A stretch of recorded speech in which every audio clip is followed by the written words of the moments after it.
What up, though? What it do, everybody? It's your boy, the Save the Six Blocks. This is Hood Najichi Gaming, and we're here live for the Developer Direct. Yeah, that's it. That's all the juice I got for y'all. Yeah, I actually forgot that this was happening today, so yeah, this was like a last second put shit together, get everything right and running so that we can bring this to you. Here we are, Developer Direct.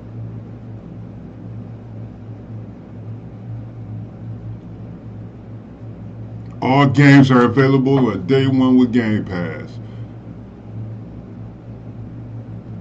All games supported, Xbox Play Anywhere, Xbox Cloud Gaming.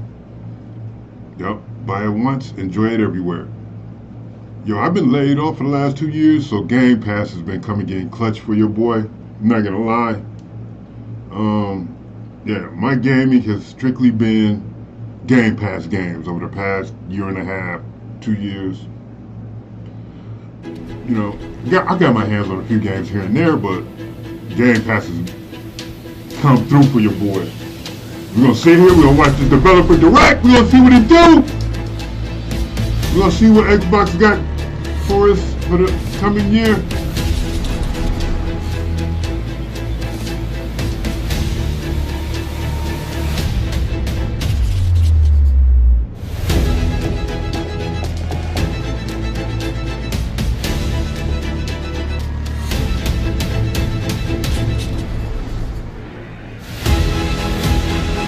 Yeah, we ready?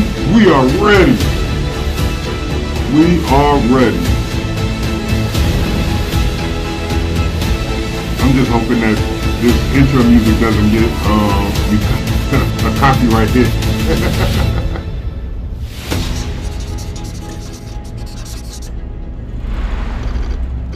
Developer Direct.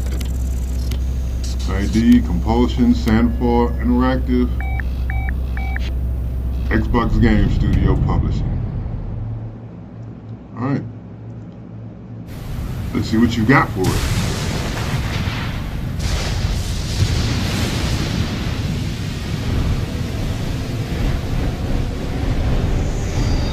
Above in the clouds. Team Ninja. What do you have for us? We fucks with Team Ninja.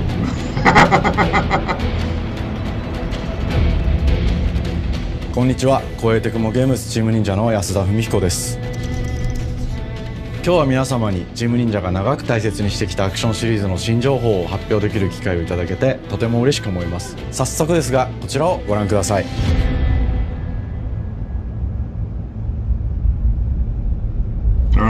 Several years ago, the Dark Dragon, youngest of the divine dragon gods, wreaked havoc across the world. Okay. The plot was ultimately thwarted through the efforts of a sole ninja. However, the Dark Dragon's husk remained, and from this husk fell an endless downpour of cursed rain. The abandoned Tokyo continues its struggle against chaos to this day. Infiltrated the facility. Commencing mission. We're not gonna see any of this shit. I'm playing. Wow. Easy. Oh yeah, that's the shit right there. Ooh yeah. Oh yeah, that's the goodness. No escape. Oh.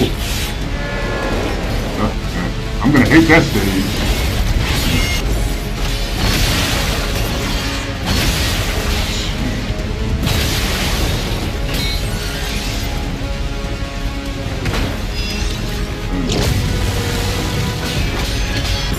Silver Samurai.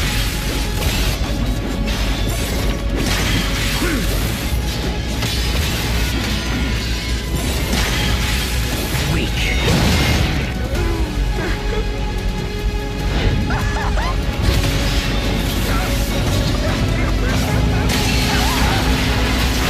This is it.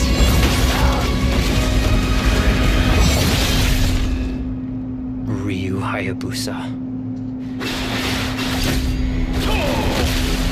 Whatever your clan is plotting, it ends here.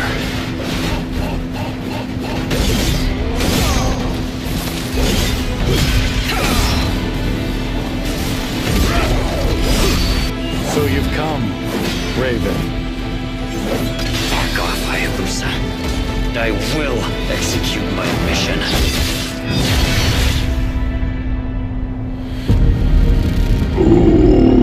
世界中の町人の皆さん、10年以上大変お待たせしました。最強の忍者となり容赦なく襲い来る敵に挑むハイスピードアクション忍者ガイデンのナンバリング最新作として忍者ガイデン4を発表させていただきました。本作はプラチナゲームズさんとの協業で開発を進めています。プラチナゲームズさんのアクションゲームというジャンルにおける実績は言うまでもなく、ベヨネッタやニアオートマタなど素晴らしいアクションタイトルを生み出してこられました。忍者ガイデン4というタイトルを10年以上の時を超えて新たに皆様にお届けするにあたり、より多くの方に新鮮な気持ちでプレイしていただけるよう、新たな世界を新主人公であるもう一人の町人ヤクモで冒険するという形で制作することにしました。先ほどご覧いただいた映像の中で竜ハヤブサも登場しておりましたが、彼は今回も物語に密接に関わってきます。なぜヤクモと戦うことになったのか、竜ハヤブサが戦う目的は何なのか、本作の物語の中で展開していきます。任務は必ず成し遂げる。邪魔をするな。物語は黒竜がもたらした正気の雨によって荒廃した首都東京が舞台となっています。この雨は黒竜がまだ生きている証であり、雨が止まない限り東京に安寧は訪れません。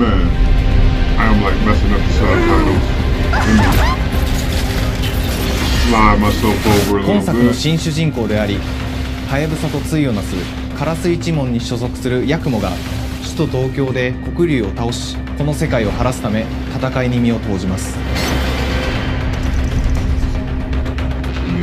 これまで忍者ガイデンシリーズで描かれてきたダークでハードな世界観を継承し、そこにさらに危機を感じさせる要素として呪いやより混沌とした景観のデザインを取り入れています。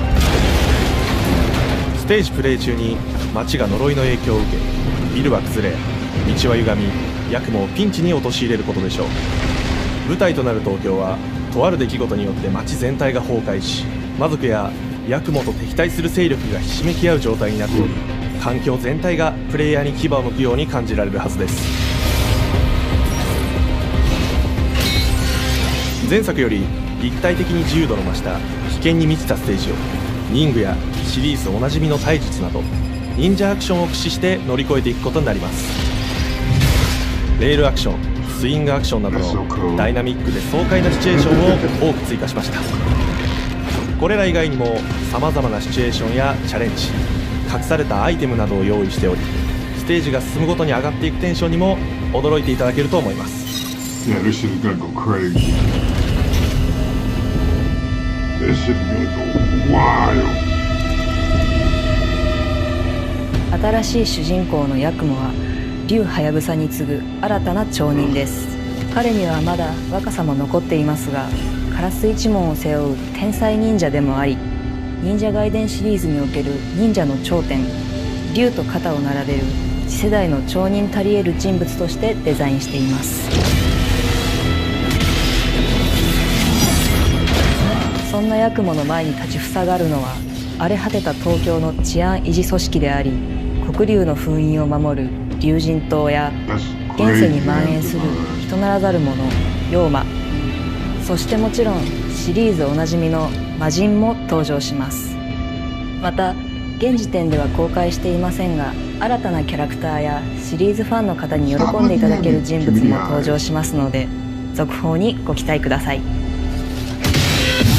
従来のシリーズからバトルスピードをさらに加速させ、目にも止まらぬスピードで敵との攻防を繰り広げることができます。さらにヤクモが使える新要素、結節忍術ヌエの型を駆使したダイナミックな攻撃によって、これまでから大きく進化した1対他の戦闘を可能にしました。ヌエの型ではこれまでの忍者ガイデンにはない広範囲かつ一撃必殺の攻撃となっており、多勢に無勢の状態が長く続く戦況を一気に覆すことができます。もちろん1対1の戦闘における切りつきも健在です。プレイヤー同様、敵もガードや回避をしてくるため、緊張感のあるフェアな戦闘を味わうことができます。敵の動きをしっかりと捉えながら、一瞬の隙を逃さずに攻撃を仕掛けていくことが重要です。ヌエの方によって忍者ガイデンのアクションの味わいにさらなる進化を感じられるかと思います。 Okay, you know what? You know what the problem with that was? 特にアクションに関し That ては gameplay 手 was 触り、 so バランス amazing 調整な that I ど couldn't pay 細 attention 部 to に the わたり日々議論 subtitles. させていただき、会社の時を超えた密なやり取りをさせていただいています。本作の主人公であるヤクモは竜とは一味違うアクションを有していますが、その中でもしっかりと忍者ガイデンらしさを感じていただけると思います。例えばカラス、ヌエ、2つの型があるという点がヤクモの大きな特徴ですが、それらが持つ多彩な性能のアクションを用いて敵や状況ごとに使い分ける攻略の深みや滅却、絶技などを絡めた抑揚あるスピーディーな攻防などはもちろんヤクモでも健在です。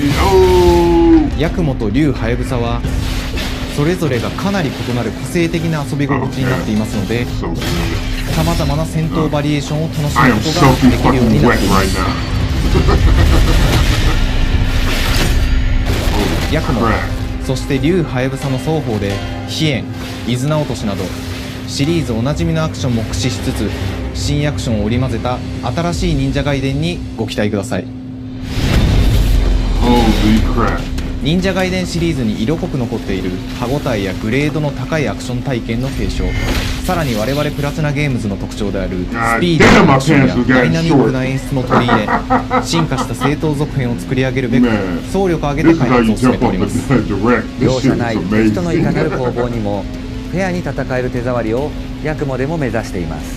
皆様に進化した忍者ガイデンを触っていただける日を楽しみにしています。シリーズファンはもちろんのこと、忍者ガイデンを初めてプレイする方でも存分に楽しめる作品になっておりますので、ぜひ発売をお待ちください。長年にわたってプラチナゲームズさんと共にまさに忍者のように潜んで忍者ガイデン4の開発を進めてきましたが、ついに発表することができて非常に嬉しく思います。2025年秋に本作を皆様にお届けできるのを楽しみにしています。続報にもぜひご期待ください。 Yeah, definitely will be there. さて本日お伝えしたい発表はそれだけではありません。こちらをご覧ください。Uh-oh.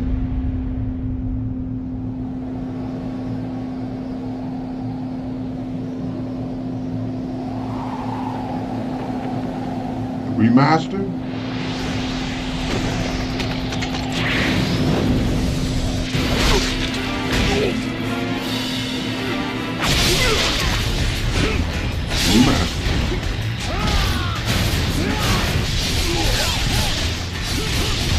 Maybe.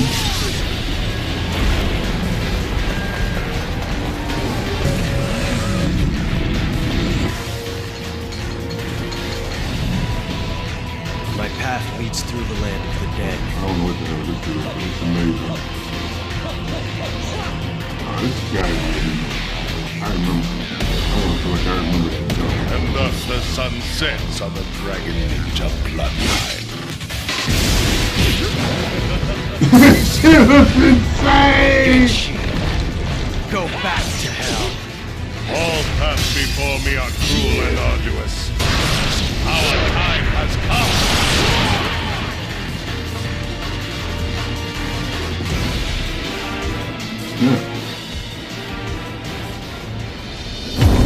忍者ガイデン2のオリジナル版は2008年に Xbox360 で発売し、バイオレンスな表現とハイスピードなバトルを皆様にお楽しみいただいた作品です。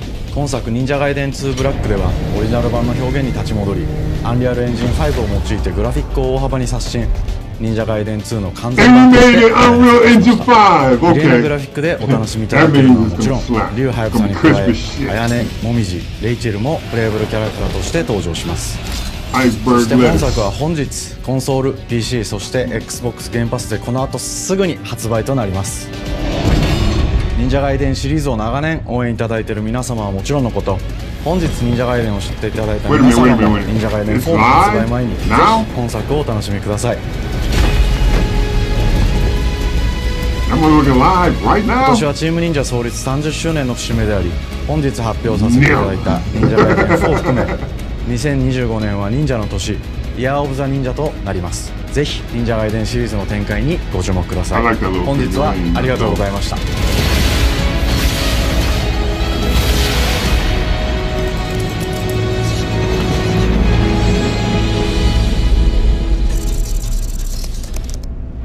You see that, guys? It's coming out for PlayStation 5 also. No excuses, folks. We all get to be ninjas this year.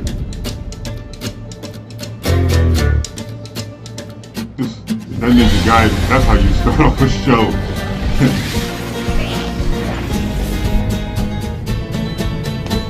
They showed this at the last Hi, and welcome to Compulsion Games here in Montreal, Canada. At our studio, we care about world building, and we treat the setting almost like a character of its own.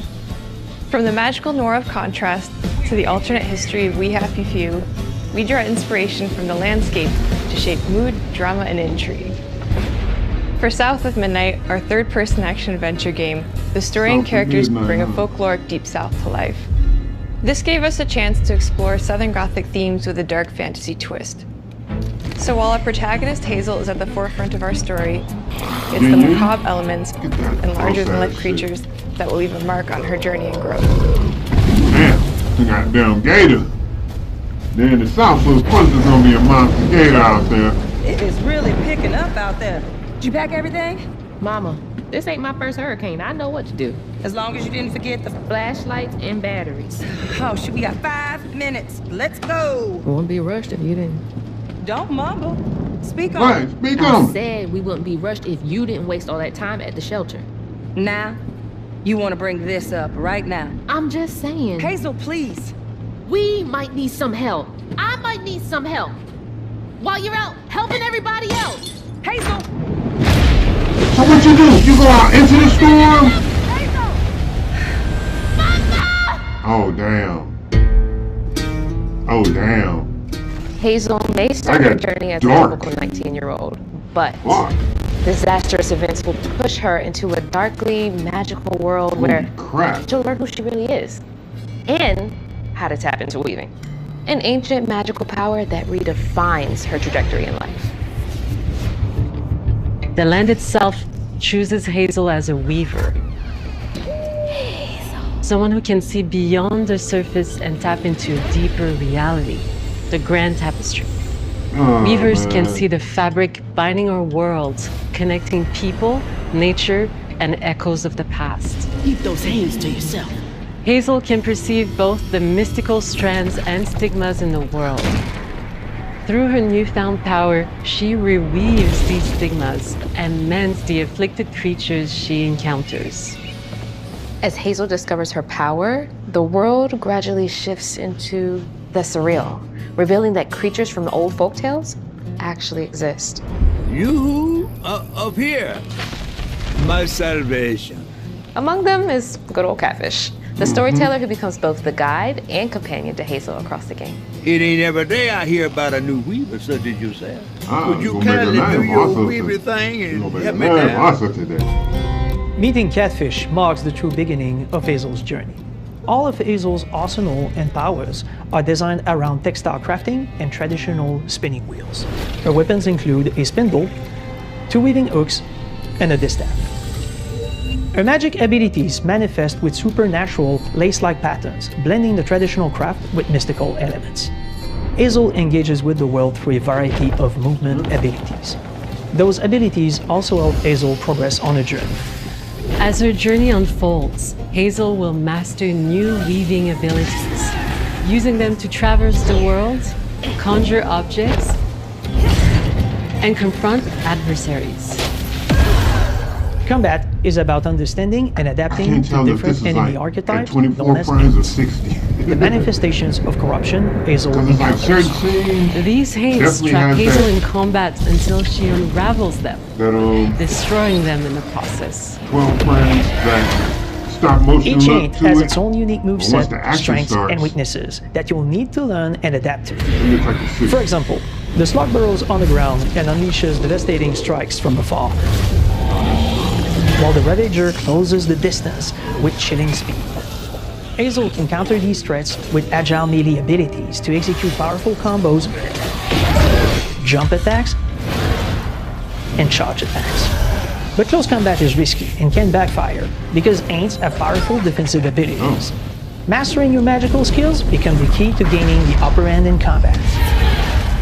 Push, pull, and weave are some of the spells at your disposal that give you a tactical advantage during a fight. Timing is everything. Pull distant enemies close to start melee combos, pull them back to interrupt and stun their attack. Then press the advantage with follow-up strikes.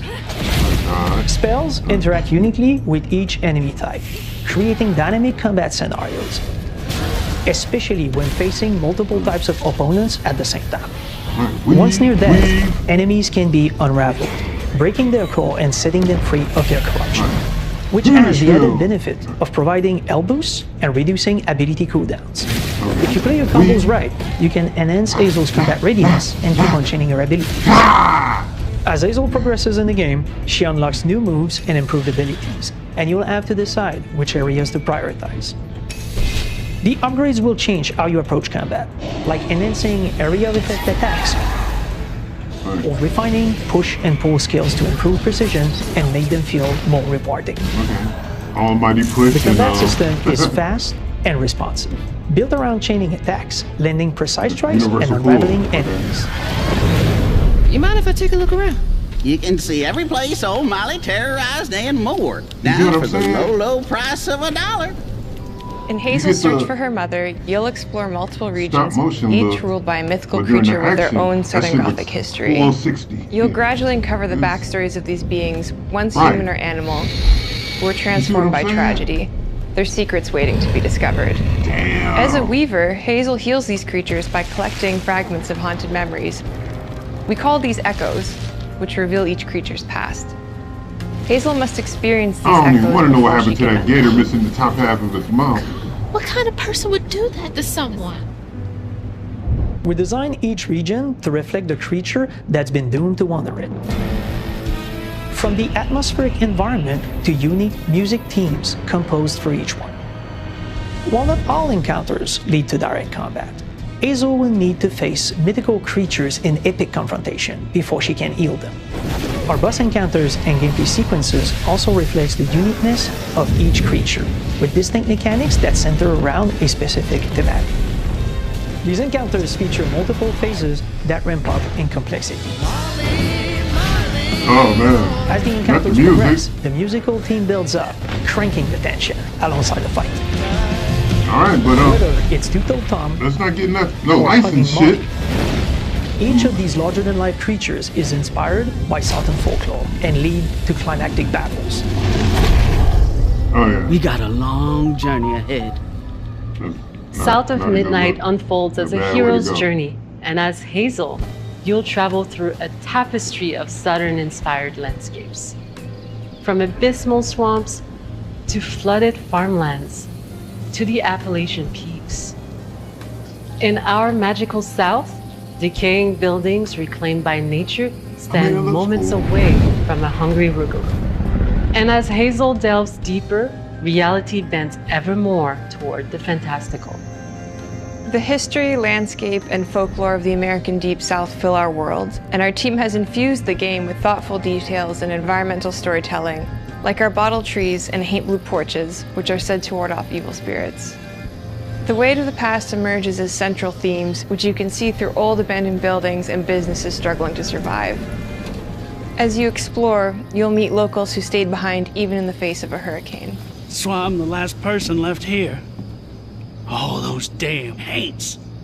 This part of the river's filthy with them. Artistically, we're staying true to our moody compulsion signature style. But this time, we're using a handcrafted approach inspired by stop-motion animation, which allows our team to bring a distinct personality and tone into every prop and character. Because this folklore is open to visual interpretation, We embrace the freedom to reimagine these creatures and their stories, to adapt how they look, and to craft our own version of a fantastical Deep South.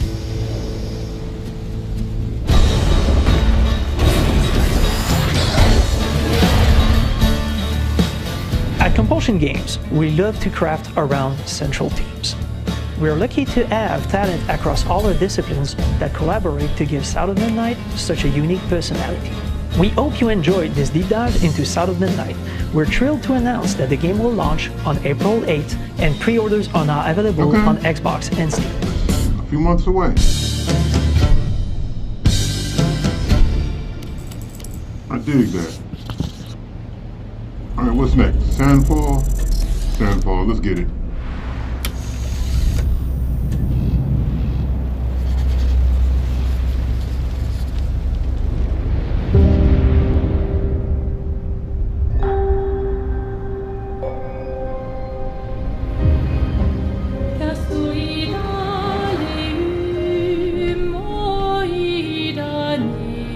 Bonjour everyone, we are Sunfall Interactive and welcome to our nano.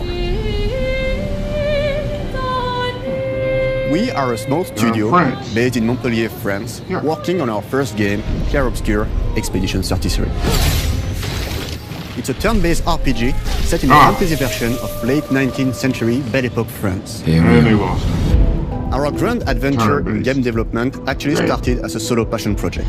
I wanted to create something like the JRPGs with turn-based combat I grew up with and loved, but that fully leveraged the latest tech, refreshed the genre with new features, and took place in a compelling world.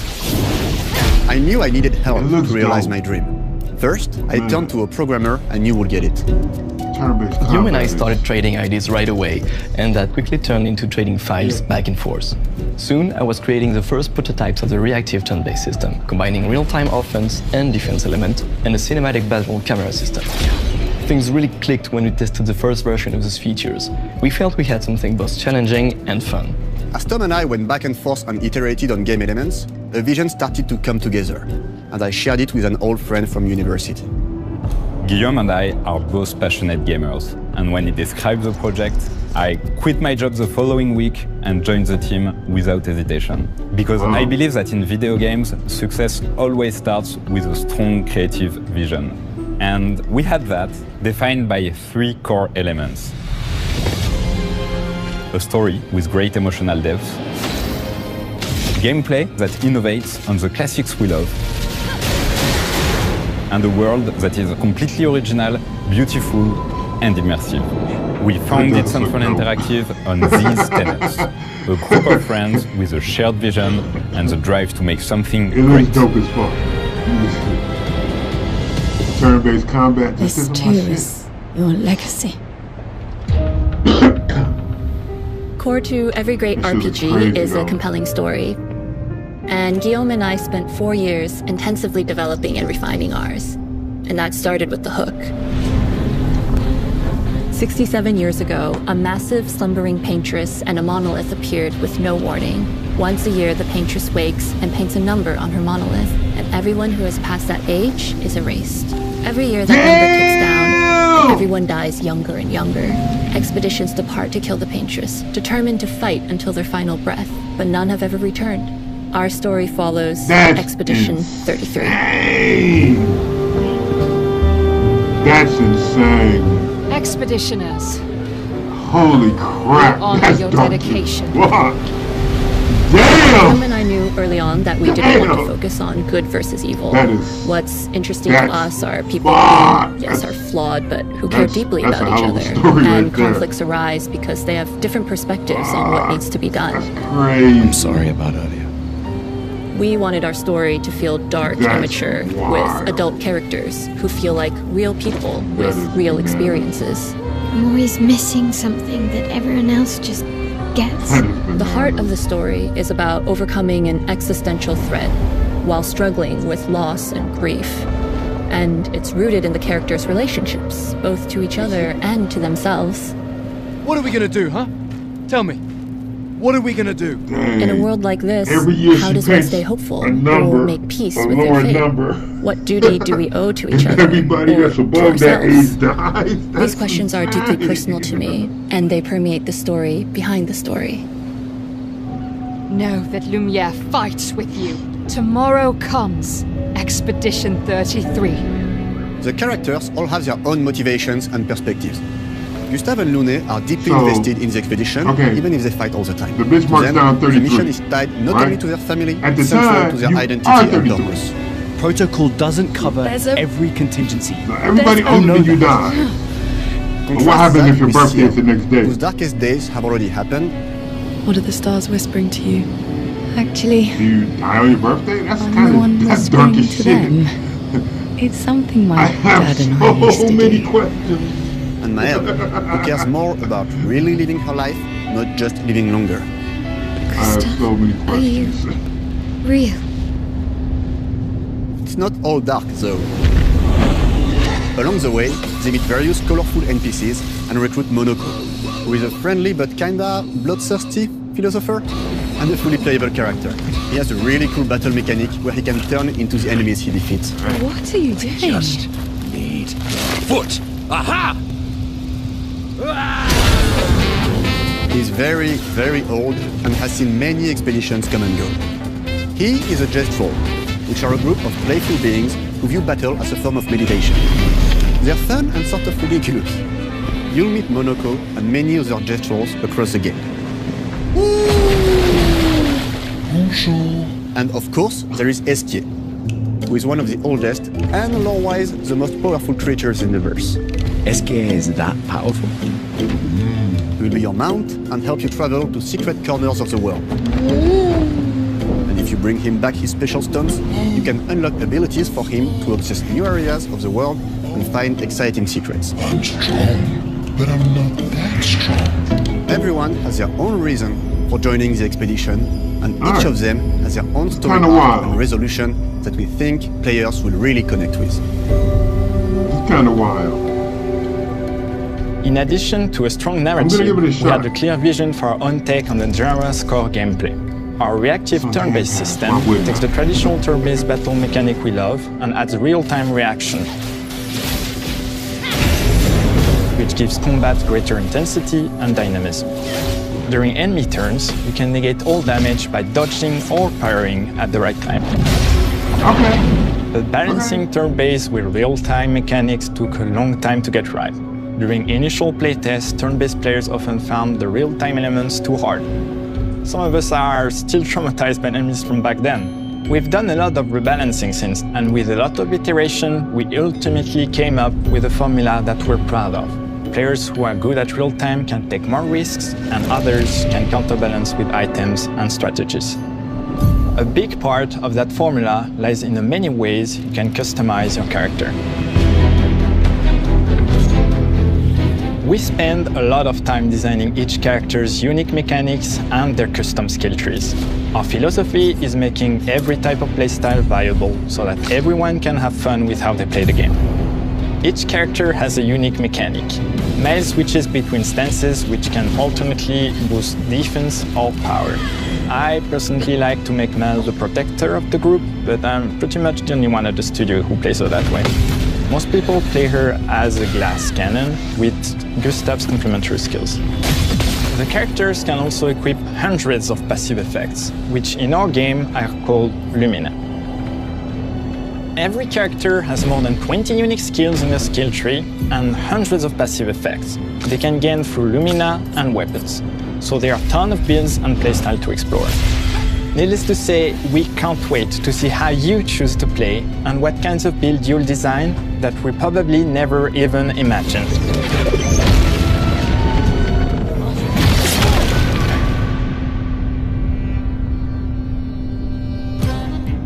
Our story is set in the French fantasy world, and I was really excited to design something unique.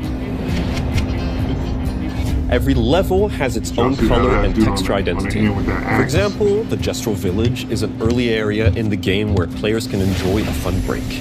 We wanted something that feels chaotic, grungy, and toy-like. It's basically a bazaar, Everything's disorganized, chaos everywhere, huts are unsafe, built without much thought. It's a place where anyone could fight you at any point, which is pretty much what the Gestrals are like.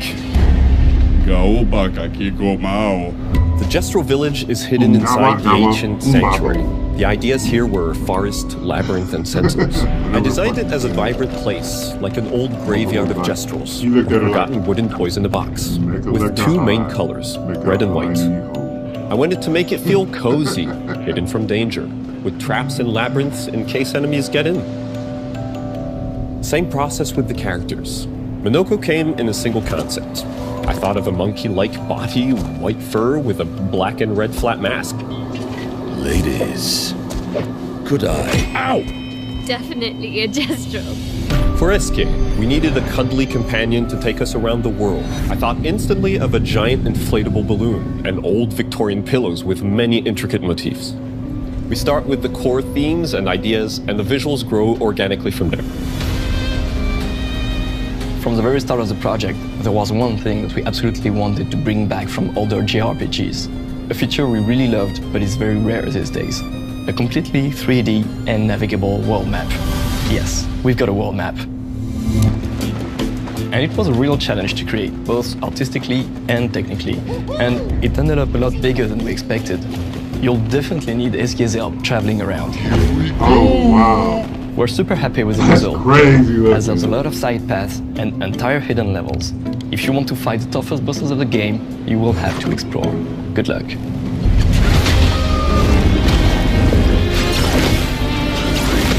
We've poured our hearts and souls into this game for the past 4 years.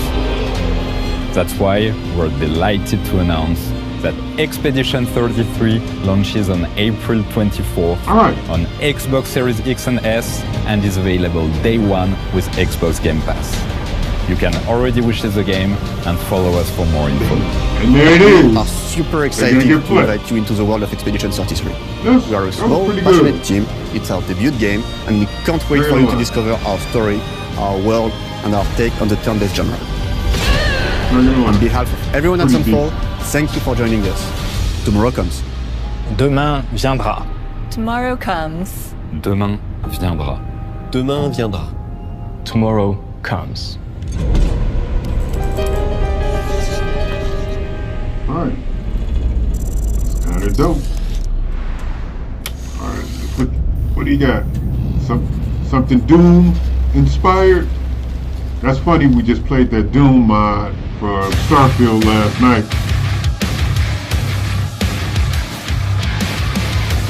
And their music did not hit hard like this. What the hell? Come on, man. I should have known, dude. I should have known. Fucking Doom. Hey. Hello, and welcome to Dallas, Texas, home of id Software, where more than 30 years ago, a small team of game developers helped define and set a course for first-person shooters. A lot has changed since then, but our team is as passionate as ever. And the most important values at the core of our games, innovation, craftsmanship, and performance, remain a priority for us to this day. And as you're about to see, those values are infused in every aspect of this latest installment in the legendary Doom franchise.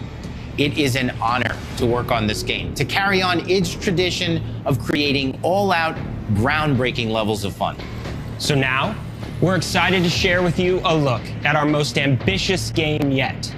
This is Doom: The Dark Ages. That was so stupid I mouthed the words. That's what we like. Don't cut out bloopers. We love bloopers.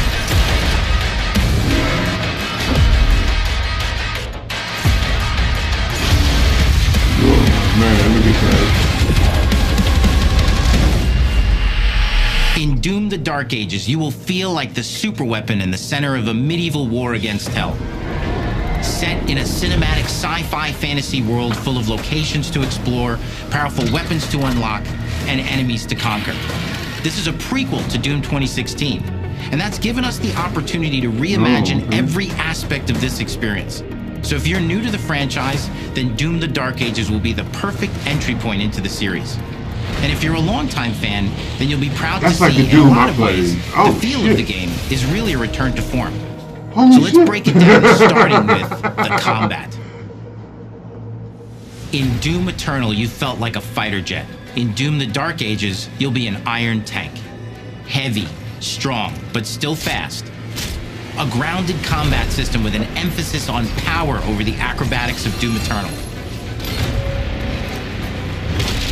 And a balance between enemy projectiles and player movement speed that makes strafing to aim viable again. Just like in the classic Doom games. But it's not all about nostalgia. Innovation is the goal, always. And so for Doom the Dark Ages, it's an all-new world with new tools and new mechanics to master. Let me introduce you to the Shield Saw. Block. Throw. Parry. Deflect. All from one input. It's contextual. Tons of depth on a single button press. Now, we want every Doom game to stand on its own as a unique experience. So in 2016, we asked you to run and gun. In Doom Eternal, it was jump and shoot. And in Doom the Dark Ages, you're gonna stand and fight. That's right! That's my type of Doom! That's the Doom I've been waiting for! This shit right here! The Shield Saw will give you the strength to go head-to-head with some of the biggest, baddest demons we've ever created in it. But that's not all. Because if you're gonna stand and fight, then you gotta have something to follow up that opening parry with. How about an iron flail? Or maybe an electrified gauntlet? Or even a Doom spiked mace? That's right, we have 3 melee options that are part of a melee system. That mace slaps. All on one unit, combos and upgrades. And it's totally awesome. That mace and that shield is all I need. Now with an all-new, unsynced, completely in the player's control glory kill system. From any angle, in and out, as you see fit. And it feels amazing. You'll feel unstoppable, smashing your way through the horde with total freedom. And that seems like a ton, but that's just 2 inputs. We got one more really important button that we haven't talked about yet. The trigger.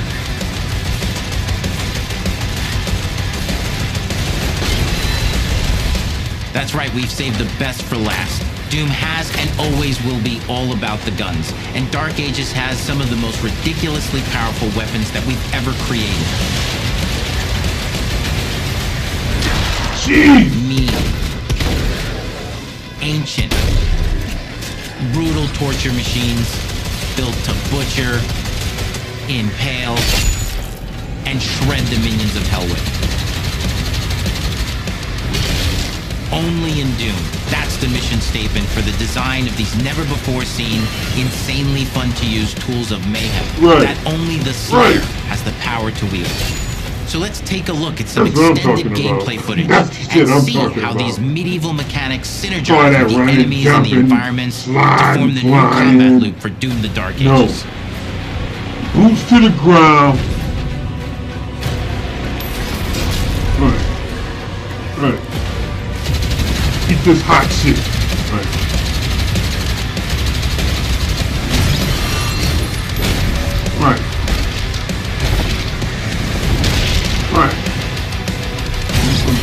And with that Steve Rogers. Wait, what? Right, watch this shit. Right, with that Steve Rogers. Oh, Steve Rogers! It's still sawing. Oh, shit. Check out. Right, that was a strike. Right, knock that shit back to him. Oh! Big Mary! Oh, yeah. And under the hood, for the first time in an id game, we've made our combat more approachable and flexible than ever before, with a new difficulty system and sliders that will allow players to tune the speed and challenge of the game to whatever fits them best. You can slow things down or speed them up. It's a Doom for all like that Slayers. shit. And the gameplay doesn't end with just the Slayer. We finally have for you, you've been waiting for 2 games now, to get in and pilot your very own 30-story Atlan, which is a mech.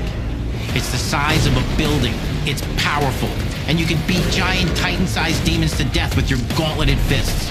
And if that wasn't enough, we also have for you your very own fire-breathing, Gatling gun-toting cybernetic dragon. Neither of these are one-and-done features either. They have a full suite of abilities and even mini-bosses. The spectacle is epic. The Power Fantasy is unlike anything we've made it in. And the combat systems behind these features are deep and tons of fun. Damn, that looks so good. But as cool as all that is, we know that fans of single-player action games expect more than just great combat to pull them through the experience. So we're excited to share with you not just the gunplay, but the world of Doom: The Dark Ages. Your hero's journey will take you to the far reaches of the Doom universe. Mysterious worlds from the Slayer's past, dark forests, dungeons, ancient hellscapes, battlefields, and worlds beyond. And through exploration, you'll be unlocking new abilities and godlike powers every step of the way. Now armed with your trusty shield saw, you're gonna cut, leap, and smash your way through environments full of secrets and treasures. There's always something new waiting to be discovered or destroyed. Now let's take a closer look at just one of the many missions you'll experience in Doom: The Dark Ages. In this level, you will meet the enemy at the gates and save a city from certain destruction. Explore the medieval battlefield outside the castle walls, seeking out targets and enemy formations along the way to engage with as you see fit, with any gun you choose. Explore what is the largest play space ever in a Doom game, discovering secret caves and dungeon-like mines in search of vital resources. You control the pace of the game, where you go, who you fight, and the objectives you pursue. It's a Doom sandbox full of war and riches. Once you've broken the enemy assault, head back to the main gates, because the battle isn't over yet. Oh, hell no! Oh, hell no!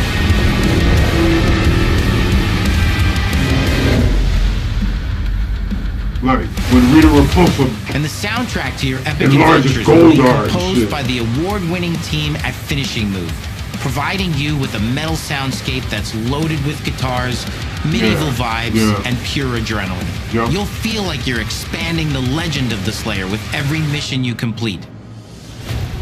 And speaking of that legend, the story of Doom: The Dark Ages, like everything else in the game, is big. It's a summer blockbuster event with everything on the line, and you are the star of the show. Your power is coveted by your enemies and withheld from your allies. With the Slayer imprisoned at the start of our story, the balance of power between good and evil is shifting, and time is running out. It's a new story and the perfect entry point for new players. It's easier to access now as we've taken the narrative out of the codex and into the cutscenes, featuring new characters, old allies, and powerful new villains. And for returning players, it leads directly into the Doom 2016 Slayer's Testaments. It's an action story worthy of the Slayer's legend.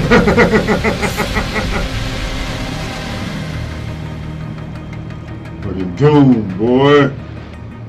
We've got 10 years of making modern Doom games together, and we've done better with every game we've made. The hope with all this, the goal, is to give players an experience that's as fun to play as it was to make, and make something that's good enough to become the best game id has ever made. But that is for you to decide when Doom: The Dark Ages releases. It's May! Oh, May, okay.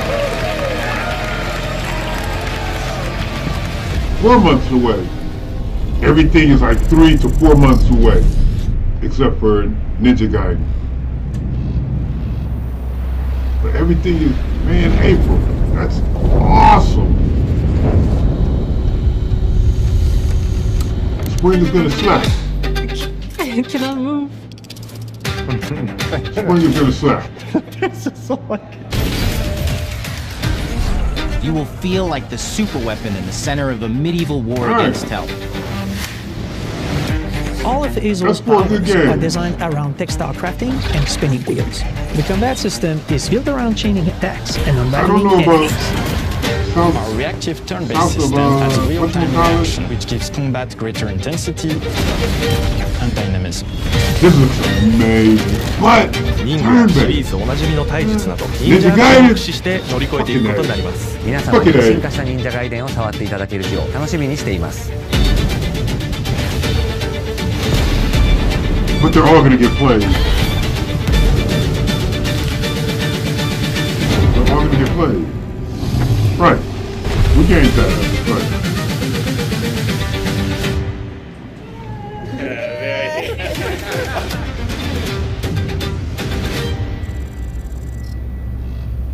That was dope. Is that it? Are we done? Are we finished or are we done? Okay, I guess we're done. That's what's up. That's what's up. That was pretty dope. That was pretty dope. No, that looks terrible. Huh. I might have to just set up a scene for just me. But no, that was pretty cool. Oh, Ninja Gaiden 2 Black. Play today? Yes! Yes, we are definitely running that today. As a matter of fact, while I'm here, let's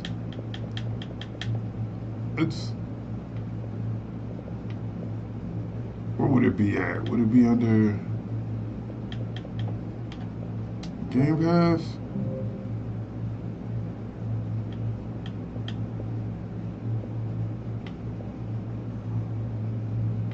No. I don't know where it would be under. Huh.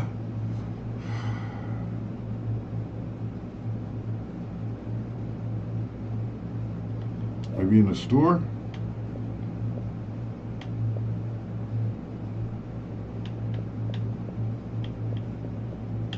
Maybe in the store? Let's see.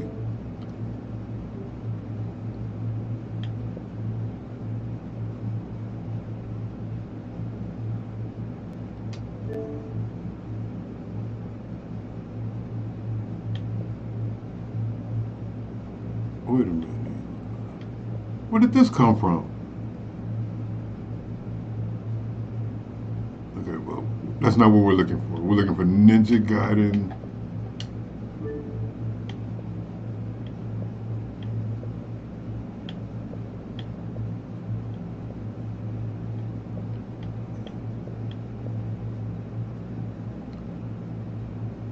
Okay. Huh.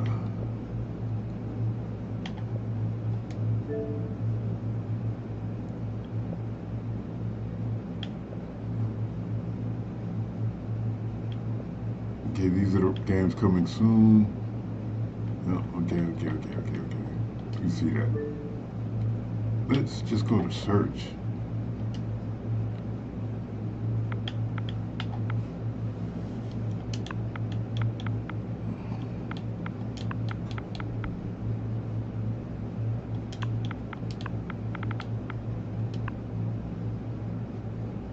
This is what we get when we put in Ninja.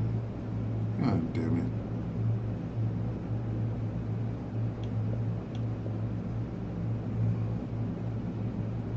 There's Ninja Gaiden.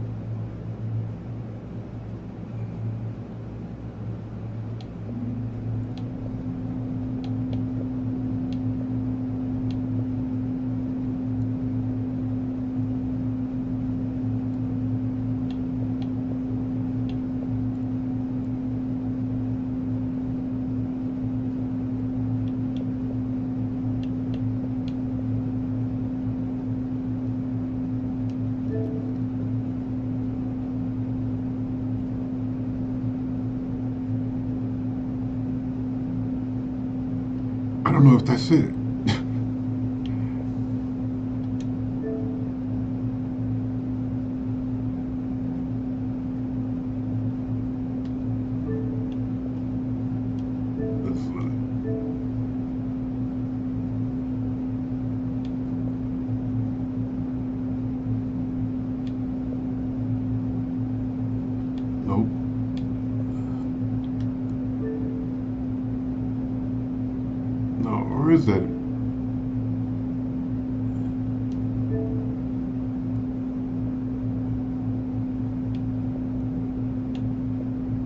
Yeah, this is it.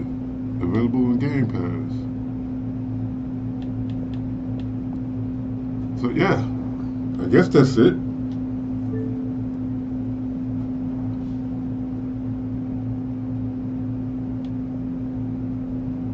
Alright, that was cool. I'm guessing that's the one that they're talking about. Who knows? Who knows with these things?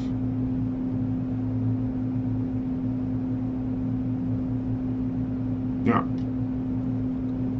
Back to YouTube. That slapped. That slapped.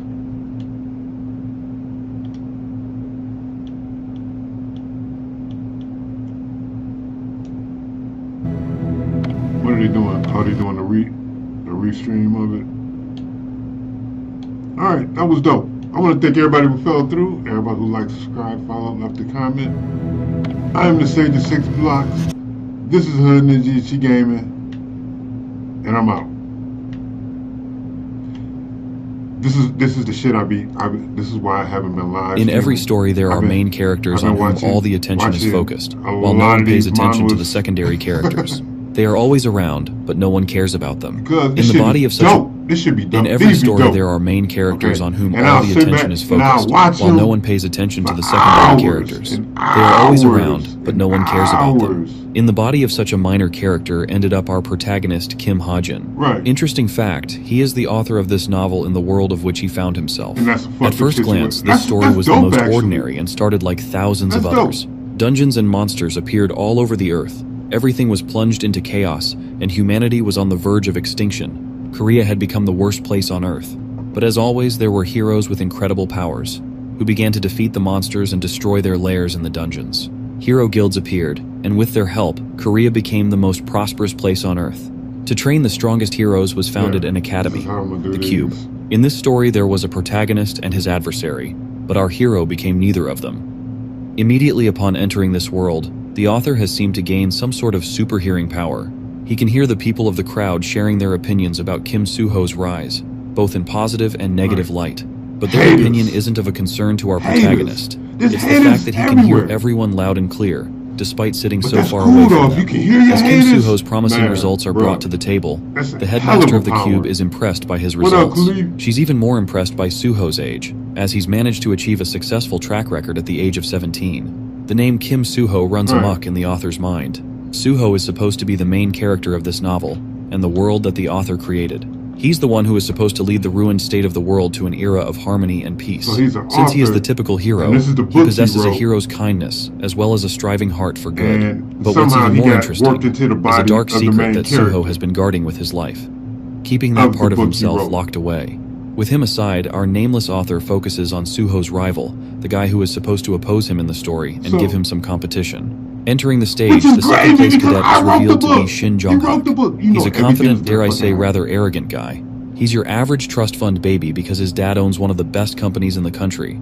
The author highlights that Jong-hak's talents could potentially give the main character a really tough time, especially because he later ends up turning into a villain and an evil character. At the current stage of the world, all of the important characters are just cadets. But in the near future, Jong-hak's constant comparison and inferiority complex towards Soo-ho ends in his demise. He becomes evil in order to oppose Soo-ho in the hopes of overcoming him. Like opposite forces of both light and dark, Soo-ho and Jong-hak stand against each other in the future, while standing shoulder to shoulder in the present. Both main characters of the novel are right before his eyes. Once again, the author is most certain that this is the same world of the novel. Which begs the big question, if those two are the main characters, then what role does the author play in this story? Is he also important? Well, he thinks that if he's starting out in a novel he wrote, he should have a name at least. His thoughts are disrupted by another student, who calls him Chundong, and asks if he got any sleep last night. Okay, the author now has a trillion questions to ask. He can't even believe that he was called Chundong just now. The chubby fellow confirms that he's the only Kim Chundong that he knows about. The name Chundong shoots down our boy's expectations tenfold. He was at least expecting to become some kind of important character or have some important role to play like in most transmigration isekai stories. But this Chundong fellow is so random that he didn't even write in the novel. Not even the author remembers writing about a nobody like his own character. So this hotshot thinks something will be different if he just sees his face, because maybe that will help his memory a little and make him remember things better. The burning question plaguing his mind is, just who is this Chundong guy at all? The funniest part about this hilarious situation is when the author... hold on. He wrote the book, right? He wrote the book. He got protagonists. He got all these characters. And when he gets transmigrated into the body of one of the characters that he wrote, it was a no-name character that he didn't even write about. Just an NPC on the side. That's insane. That is fucked up. That's fucked up, man. But you know everything is going to happen. Help his memory a little and make him remember things better. That should be good. The burning question plaguing his mind is, just who is this Chundong guy at all? The funniest part about this hilarious situation is when the author realizes that his face is nothing more than a question mark. Wow. He's not even important enough for the game to render a special face for him. Faced with this puzzling situation, the author experiences a shock and tries to come to his senses. He gains a realization at last. There's nothing more than discovering your face is a damn question mark. But check this. Chundong is not even a character he intended to place in the novel.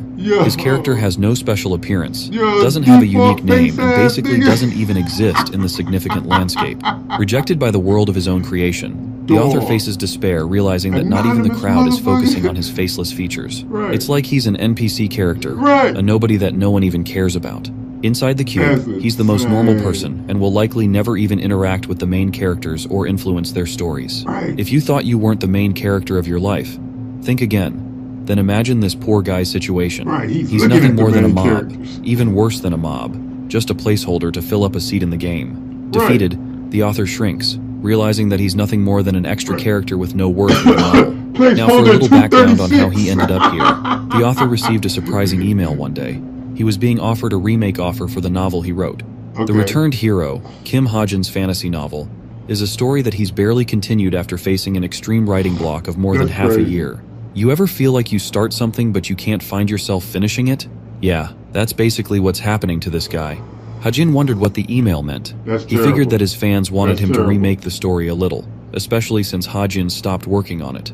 The dude was already facing so much guilt for delaying his fantasy story, and as an author, he thought that it must be a prank or maybe even a weird request from one of his fans. So, as a responsible author, he typed up a response and sent the mail. This little and seemingly insignificant event then altered his life forever, transpiring the events of the current story, where he unexpectedly ended up in his own creation. Back to where we left off with our question mark. This faceless freak is starting to adjust to his unique appearance after bearing with it for 2 weeks. 14 days have already passed and nothing has changed. He retains the same facial ambiguity as he started. 2 weeks have confirmed to him that his current life isn't just a dream, but rather he's actually transported inside the novel. Every word inside the novel is Ha-jin's personal creation, and now he walks in the midst of the characters he helped create and bring to life. The Kim Chundong character is one of the many extras in the novel, despite Ha-jin possessing this guy's body. As expected, Ha-jin tried many ways to string together information and conjure an explanation for how he ended up in this shithole. But his research went down the drain, because he doesn't know how he ended up here or who was responsible. What's more, he's wondering how he's going to ensure his personal survival in this world, especially since there's no hope of returning to his home planet. Ha-jin estimates that it's going to take a decade until they reach the point in the story when he stops writing. But this thought just eats him alive. The horror of surviving for a whole 10 years in a foreign world as a nobody is terrifying to Ha-jin. His faceless appearance also doesn't help anything. Ha-jin grieves for the life he lost and doesn't want to get stuck in a novel that didn't even reach its own completion. An exhausted Ha-jin once again decides to think of ways to undo the process of his transmigration. The only loophole, or perhaps exit route he sees, is him catching up to the events of the main story. After all, there's a chance he might be freed. The author thinks that if he just holds on until the story completes halfway, he should be good. It's not like he can do anything else to help salvage his situation. So this question mark looking NPC decides that it's what he's going to do. But in order to achieve his goals, he's going to relive as a high schooler again. Let's shift our focus to the cube and explore what's so special about it. It's a man-made island harboring the best hero cadets to lead the future generation. It's like a mini society of 50,000 residents.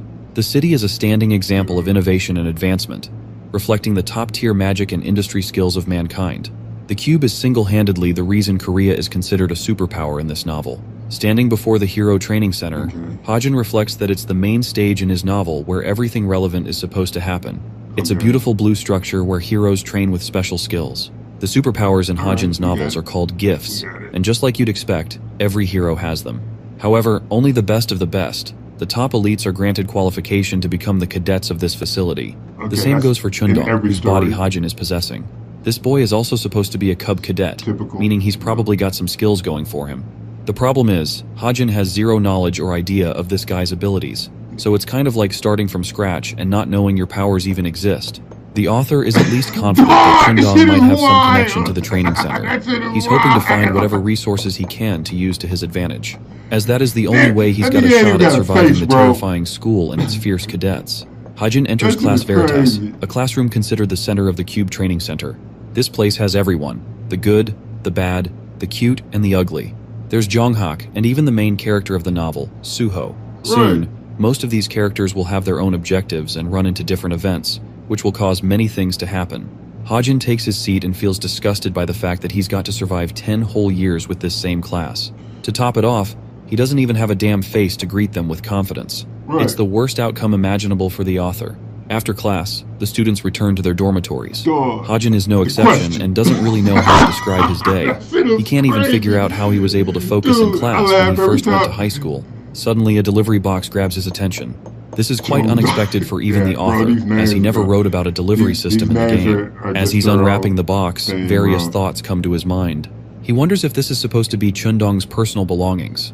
To his utter shock, it's Hajin's own laptop. But this doesn't make any sense to even him. An object like this shouldn't exist here. The laptop kickstarts and a system screen begins syncing him. Hajin drops his laptop in panic and finds the system screen alerting about his synchronization with Chundong. The system downloads all of the necessary settings and presents him with a bunch of stats like strength, intelligence, and even things like luck. What's more, they're the exact settings that Kim Hajin wrote himself. Many questions strike his mind, but before he's able to collect his thoughts, his body morphs as the synchronization finally reaches its completion. The screen goes blank before alerting Hajin that he has achieved setting intervention ability. The faceless Chundong's body transforms into Hajin's real body, completely resetting his stats. Hajin's reality has been reset once again. This time, what he sees in the mirror is an actual face, instead of the mockery that he received by seeing a question mark appearing. But this is where things get even trickier than before. Tens of system screens are popping up out of nowhere, and Hajin doesn't know what they mean. The system confirms his synchronization process. He wonders if this has something to do with a special process called enlightenment. You see, enlightenment is an awakening that happens once a person surpasses their limitations. That's what it's called in this world, and Hajin knows because he wrote the ability. After the enlightenment ability, one's gift, superpowers, skills, are all transformed into a digital format. This way, the person can access them with ease. The real kicker is the growth experienced by his body. Hajin will be allowed to become way stronger now that he's received a taste of enlightenment. In normal words, Hajin can see his status window, which has a bunch of different points and talks about his abilities. One of his powers is the observation skill, which is pretty basic. The same goes for his second skill, reading. He also has stats showing up for him, although they're not remarkable and pretty tame. Hajin decides to inspect each status screen one by one. The most interesting one is the synchronization tab, which transformed him from Chundong to his original body, causing a reset. What he sees on the screen is beyond his imagination. While he doesn't get how things change this way, Hajin is convinced that the synchronization caused his face and appearance to change. There's also the fact that his personal stats are way weaker than Chundong, who is supposed to be a cadet of the school. But instead of stats, he gets points to compensate for his shortcomings. Anyway, with that out of the way, Hajin fixates his attention on the unique authority screen. Apparently, he has the ability to create new objects by spending his SP points. By doing so, it will consume his SP bar, but it can help unlock a world of new possibilities for him. SP or story points will only be obtained as the plot progresses and his importance increases. What's unique about this aspect of the novel is that Hajin doesn't even remember writing anything about story points from his side. The author is soon to catch on that he must increase his importance in the novel so that he could influence the story and gain story points as a consequence. He's starting to piece together his objective in this world. The reason he's getting access to his laptop as well as the status screens is because this man is supposed to go through hell fighting monsters and eventually influencing the main storyline. It's not an ideal outcome, so Hajin is already in the mood to curse the heck out of his own creation. But just as he's mouthing his frustration, another screen prompts him, surprising the author. It's supposed to contain hidden information about something. Stuck in this rut, Hajin is frustrated that he has to interfere in this world so that he has a sliver of a chance of returning to his old one. He gets up and starts running his fingers on his laptop. Since he doesn't have a choice, Hajin believes it is better to act now rather than wait for the story to reach the point where his novel stopped. There's also no guarantee if he will return to his previous world if he does reach that point. The writer thinks that even if the undisclosed information is irrelevant to his goal of returning home, he could still find an important clue to navigate through his current world and make things simpler by helping him interact with the main characters. In order to achieve his goal, Hajin's only option is to fight and become strong. He starts investing his points so that he could outlast the story and whatever is supposed to unfold. Speaking of leveling up and increasing points, Hajin explains how his novel doesn't really have the concept of growing one's stats freely. The leveling up shit show that happens in every other novel doesn't happen in this one. The only method is to spend points, making them invaluable to the users. The best way to spend one's points is to concentrate all of their attention on luck. It is the only stat that isn't limited and always reaps some effect. It helps with money, bonus, and even relationships. The best kind of stat one could ask for to help with one's daily life. It's like a cheat code, basically. But for stats like luck, points can't be used to raise its effect, which makes Hajin wonder if he can somehow influence and manipulate his luck stat by converting his points into SP points. To test his hypothesis, he decides to give it a shot by confirming the transfer of 10 points. As a consequence, they're converting into 10,000 SP points. Hajin decides to spend 9,000 SP points into his luck stat, allowing it a boost of 9.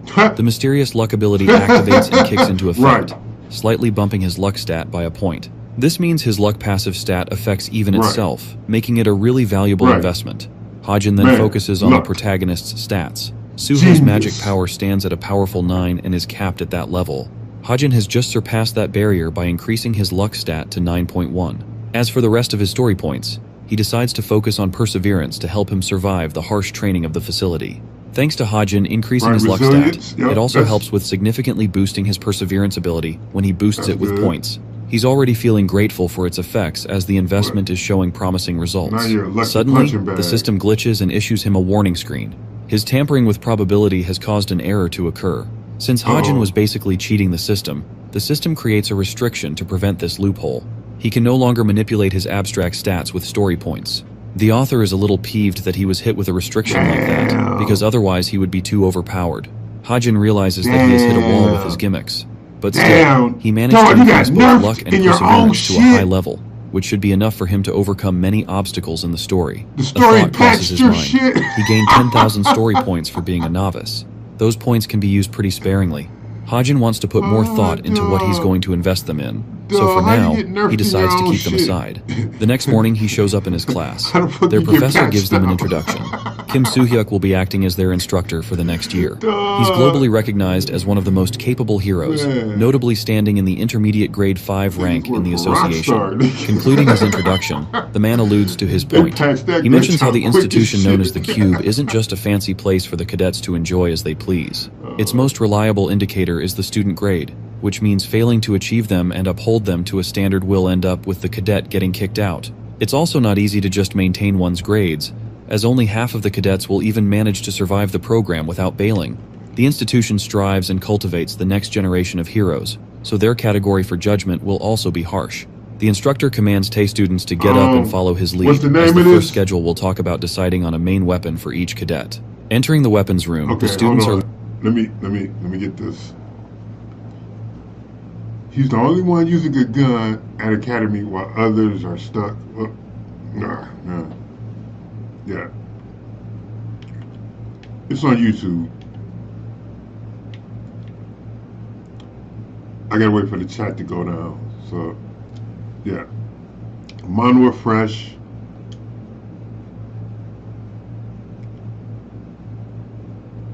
He just dropped it. January 23rd.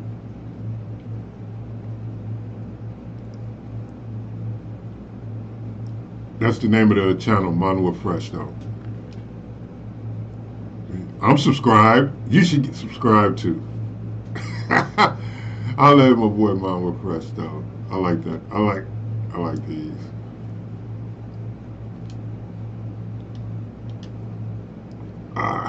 Yeah, there it is. Not easy to just maintain one's grades, as only half of the cadets will even manage to survive the program without bailing. The institution strives and cultivates the next generation of heroes, so their category for judgment will also be harsh. The instructor commands Tay students to get up and follow his lead, as the first schedule will talk about deciding on a main weapon for each cadet. Entering the weapons room, the students are left speechless. eyeing down on all kinds of beautiful yet terrifying weapons. Their amazement is cut short by their hard ass of a teacher, who reminds them that this isn't play. The cool thing about Korean manhwa, and I don't know how true this is, but to me, from what I've seen, it seems like it is. They originated the whole system, the system thing, you know what I'm saying, where like in Solo Leveling is a Korean manhwa. You know what I'm saying? So a character getting like a video game system that, you know what I'm saying, that he can manipulate stats and shit in without actually being tracked in a video game, and that's all Korean manhwa. You know what I'm saying? Like a bunch of their stories, it's either that, some shit is going on and you've got a system, or it's like the mirroring world, martial arts. You're cultivating, you're like fourth level of body development and 12th level, you know what I'm saying? It's weird shit, but it's dope. It's all dope. You know, Korean manhwa is fucking awesome. And people getting systems, they're usually pretty fucking good. Playtime for them to enjoy, and commands the students to pick a weapon at once. He also advises them that after choosing a weapon, they won't be able to switch from it for at least 6 months, which means if you make a mistake now, you'll be stuck for half a year with a terrible weapon. Kim Soo-ho, the protagonist of the novel, is drawn towards a sword and finds himself satisfied holding it. One of the girls decides to pick a bow and arrow, believing that she's fit to become an archer. Then there's a girl with blonde hair who prefers a rapier for precise strikes. The other students also choose different weapons like whips and other things. The author, Ha-jin, is contemplating how most of the main characters are simply choosing weapons without giving it a second thought. But instead of focusing on what they're choosing, he has to ultimately decide one weapon for himself. As he lays down his options, Ha-jin believes that he has to be careful because even the slightest misstep could become a problem for him. His current stats are seriously low, so he can't compare to other cadets when it comes to weapons like spears or swords. Right. The same goes for defensive shields. Right. To make his selection process simpler, Ha-jin decides to carve out a bunch of conditions for his weapon selection. The first aspect he is considering is that the weapon has been used in his previous world, and the second factor is that he should be able to adapt to it with ease. When it comes down to those two factors, Ha-jin finally decides to choose his weapon. His selection in particular draws the attention of the rest of the students, even their teacher. Their teacher is bewildered, and particularly addresses Ha-jin, asking if the gun he is holding in his hand is really the weapon he's going to select. It's funny how this man said, "I'll handle things the American way and bring a gun to a knife fight." Ha-jin receives a stare from his teacher, who is confused because he remembers the cadet listing himself as a sword user back at his academy. Deciding to come up with an excuse, Ha-jin states that he changed his mind. It's a surprising reason for his teacher to accept. He can't grasp why Ha-jin would decide to switch his weapon of expertise right when he entered the academy. The teacher confirms his choice as the student chooses their own fate in the cube. In a wave of frustration, he advises Ha-jin to remember that his responsibility for choosing his fate rests with him. Suddenly, the author's super hearing ability kicks into overdrive. He hears murmurs of the other students making fun of him for picking a gun. None of them can comprehend his reason for using a firearm in an academy that is supposed to bring up elite heroes. Some of them even wonder if they should advise him during combat practice, taking him for an attention seeker and nothing more. Despite the crybabies making fun of this man, the author explains that guns are actually reliable even in this world. They're the best weapon for ordinary people who don't have access to magical superpowers. The bullets used in this world are of a special kind. Magic bullets have mana imbued inside of them, releasing a destructive shot that's even more devastating and wrathful than normal bullets. However, those are the only advantages of a gun. The reason they're seen as a terrible choice and neglected for their use is because they don't have the ability to grow in power. This is demonstrated by Kim Horak, who effortlessly smashes a bullet with his bare fists. The author further adds that the limitation of the magic bullets rests in their destructive power, which is always fixed no matter who is using the weapon. The second reason relates to their build. They have a weak origin and formation. This world differs from the real one, in the sense that myths and legends are actually materialized. These myths and relics are given form and made into weapons, causing the wielder an immense advantage in battle. The older the origin, the greater is the formation, overall boosting the weapon's grade hierarchy, which is the most crucial factor for how effective it is. Because of that, nobody among the cadets tries to pick weapons that are modern and newly created. since they have weak origin points for being made in the modern era. Older medieval weapons take more preference and are generally stronger. Instead of relying on the destructive power of the magic bullets, they rely on their personal skills and even skyrocket their growth using the weapon's power, surpassing their limitations. But everything Hajin mentioned so far is basically useless for him. He's got nothing to benefit from, and he's definitely not the protagonist of the story.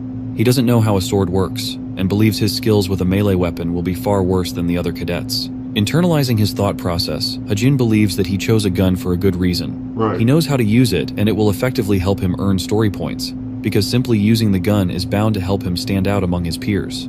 The more important he is to the story, the more story points he will earn. That's what he's hoping for. Now that he's done figuring out what to do with a weapon, his next concern comes with obtaining talent. Talent is an ability special to this world, so special that it's considered a superpower. Every person is supposed to have only one talent or superpower, but there are some individuals who are exempt from this rule. There's the protagonist of the story, Suho, who hasn't manifested his talent yet, and already possesses the skills of a sword saint. The scene shifts to Suho, who catches up with Nayun to train. His dense protagonist dialogue earns him Nayun's anger, who doesn't get how a dude like him ended up at the top of their class. Suho changes the topic and mentions that there's another top student beside him in class. At first Nayun is confused, but then she remembers he's talking about Hajin. That guy's name alone turns her face into a sour expression. It's because this Hajin student is a joke for being called the top student in class. Nayun can't fathom how he's taken seriously when he's carrying a tiny dick pistol with a small range. She figures that the guy probably gave up on becoming a hero and stuck to stupid weapons. Nayun wonders if this is Hajin's strategy to drop out somewhere in the middle of the year. But hearing those words, Suho can't help but criticize her for being rash about the situation. Nayun doesn't get what he's yapping about and stares at him with a puzzled expression. She lashes out on the guy for wasting her time instead of training. While they're yapping about Hajin, he's out here dozing and wondering if he will earn SP for people talking shit behind his back. It's a really good question. What do you guys think? Tell me in the comments. Back to our boy. Hajin reflects that the protagonist of the story, Suho, is supposed to become the greatest hero ever using his one gift, which means gifts are also equally important to Hajin. He doesn't want to waste the opportunity of purchasing his first gift. Using his manual, Hajin writes himself a Deadeye gift. It's an ability to help him wield long-range weapons with precision. As a consequence of him writing down his newest power, 10,000 SP points have been deducted from his account. The system is so advanced that it edits everything else on its own, providing him with numerous perks of the skill he just wrote, like bullet time and others. The skill is handy for not just his gun, but all weapons involving range, which means Hajin could also use bows now. To top off the benefits, it's a growth-type skill, so while it seems terrible at the moment, he could always nurture it and grow his skills. It's a valuable investment in the long run. Hajin figures it's best to go with what he has, and with his preparations finished, he feels ready for what's to come. With the only gift he has, all that's left for him is to bet everything on it and survive until the main story reaches its end. The scene switches over to their class. A teacher is explaining strategies regarding how the cadets should deal with towers and dungeons.